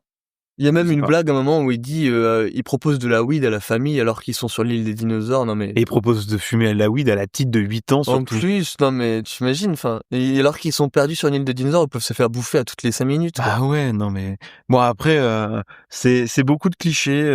Scarlett Johansson, c'est la femme forte, mercenaire, machin et tout. Mahershala Ali, c'est le mercenaire, pareil, c'est dommage. C'est le mercenaire au grand cœur. C'est quand même un mec qui a gagné l'Oscar du meilleur acteur dans Moonlight. Second rôle, je crois. Oui, dans un second rôle, meilleur acteur dans un second rôle, c'est ça. Ouais, puis Scarlett Johansson a quand même fait des super films, hein. C'est quand même une très bonne actrice. On est loin du temps où elle faisait justement Charlotte dans Lost in Translation. Non mais ou la voix de Her. Non, mais c'est vrai qu'elle fait encore des bons films. Elle fait ces films-là pour gagner de l'argent. Et après, derrière, elle fait des petits films où elle demande moins d'argent. A priori, elle est extrêmement fan de la licence. Elle avait demandé à faire un film de la licence, mais je pense qu'elle est là pour son bifton, c'est tout. Autant en profiter, quoi. Ouais. Mais donc, c'est dommage. C'est dommage parce qu'ils ont pas grand chose à manger. Et c'est dommage parce que tu vois, avec un bon scénario, les images sont bien, les scènes d'action sont bien quand même, mine de rien, c'est quand même bien filmé. Ouais. Ça fait longtemps qu'on n'avait pas eu de la tension dans un Jurassic World. Enfin, dans un Jurassic Park, quoi, et ça fait longtemps. Ouais, le peu où il y a de tension, il y en a vraiment. Il y en a quand même, hein. Il y a des belles scènes et tout. Il y a vraiment une scène, justement, avec la famille qui sont en bateau. Des scènes aquatiques qui étaient pas très bien, enfin, pas trop exploitées dans le Jurassic Park, qui là le sont très bien. À part dans le 3. Avec le masosaure. Ouais, c'est. Et la scène où ils sont en bateau, où ils doivent récupérer le sang du masosaure, elle est vraiment stylée. Oui. D'ailleurs, tu vois le masosaure qui sort de l'eau comme une baleine. Oui, c'est un peu vraiment Avatar 2, moi, je pense. Ouais. Mais c'est vraiment très très stylé, c'est vraiment bien foutu. Tu sens que Gareth Edwards, il sait réaliser, il sait faire des effets spéciaux. Et point aussi qu'on n'a pas dit, c'est que le film a été tourné l'été dernier. Oui, ça a mis un an à faire ça. Un an à peine pour faire le film, c'est complètement ouf parce que la qualité visuelle, elle est là, quoi. En fait, je pense qu'ils ont pris justement Gareth Edwards pour ça, parce qu'on sait qu'il a fait The Creator avec seulement 80 millions de budget et les images sont magnifiques, donc je pense qu'ils l'ont pris pour ça, pour faire un film avec moins de budget. Je sais pas combien il y a de budget sur ce 180 film. millions sur celui-là. Ouais, pas si moins que ça. Bah, en même temps, il faut payer Scarlett Johansson. À mon avis, Ouais, Mahershala Ali ouais, aussi. elle doit bien demander 40 millions facile, à mon Ouais, avis. je hein. pense, ouais. Donc, sacré taf. Sacré Ouais, taf, ouais. quand même. Non, sacré boulot. En un an de temps, c'est vraiment bien. Je pense que le scénario, ils ont dû l'écrire aussi vite que tout le reste. T'as l'impression que c'est écrit par ChatGPT, quoi, honnêtement. Alors, en vrai, je me suis posé la question, moi. Ouais, et je pense qu'il y a un truc comme ça. Hein. C'est pas impossible. Hein. C'est pas impossible du tout. Mais en plus, on était en pleine grève des scénaristes l'année dernière. Oui. Donc, ils ont pas dû l'écrire très vite, hein, honnêtement. Non. Donc voilà pour le dernier film. Est-ce que tu le conseillerais? Est-ce que tu le conseillerais pour les gens là qui... Si vous aimez Jurassic Park et les dinos, ouais, il y a quand même des trucs à voir, il y a des beaux plans. La réalisation, elle est bonne. Faites abstraction du scénario où en plus on a la famille, on s'en fout d'eux. Ouais. Enfin, c'est juste... Si. Moi, j'ai hâte de voir la critique des de persos, JDG quoi. parce que je suis sûr qu'ils vont rager parce que eux, ils apportent beaucoup aussi au scénario. Mais c'est vrai que moi, c'est un film que j'apprécie juste pour sa photo. Mais le scénario, comme tu dis, ça fait mal au cul, hein, honnêtement. Ouais. Alors que, tu vois, ce week-end, là, j'étais voir 2 films. J'étais voir celui-là et F1, où je m'attendais à un film OSEF sur 20 pour F1 et j'étais plutôt agréablement surpris par le scénario. Il casse pas 3 pattes à un canard, mais il y a des choses hyper intéressantes qui sont dites. Alors que là, merci, elle a récupéré du sang de 3 dinosaures et rentrer à la maison. Bah ouais. Ça s'appelle faire un scénario sur un post-it. Derrière, dans le bateau, ils essayent de faire une scène touchante entre Scarlett Johansson et Mahershala Ali, en mode on se rappelle nos passés, machin, mais tu sens que c'est écrit avec le cul, quoi. Vraiment, les pauvres, et c'est les super acteurs, et ils font vraiment avec ce qu'ils ont, hein, parce que il y a rien à manger, quoi, là-dessus. Hein. Ouais. Non, mais c'est vrai que bon. C'est pas la première fois, c'est pas la seule fois de l'été où on va aller au cinéma. Normalement, on devrait continuer avec plusieurs choses. On va appeler ça, comme on l'a dit dans le dernier épisode, mais les blockbusters de l'été. C'était le premier épisode de blockbuster de l'été. Si vous avez des retours à nous faire sur le format, n'hésitez pas, parce qu'on essaye d'adapter par rapport à ce qu'on fait. Forcément, nous, c'est un exercice qu'on trouve assez cool, parce qu'au moins, on a une excuse pour aller voir des films de merde. Et puis ou des bons films. Hein. Ouais, en espérant. J'espère que ça sera pas tous comme ça. On vous remercie à tous d'être encore là, pour ceux qui nous écoutent encore, d'être encore là, de nous suivre, de nous écouter. N'hésitez pas à laisser un commentaire, laisser un avis sur Spotify, à nous suivre sur Insta. Je sais pas si t'as quelque chose toi à rajouter, Franck. Allez voir des films au ciné, même si c'est de la merde. Alors, ça fait cher, hein, 13 € pour Jurassic World, bordel. Heureusement que j'ai une carte, c'est illimité. Bon, allez voir des bons films. Essayez de vous renseigner avant d'aller voir des films, mais allez-y. Ouais. Allez, une bonne journée à tout le monde. Ciao. Bonne journée, salut. Salut.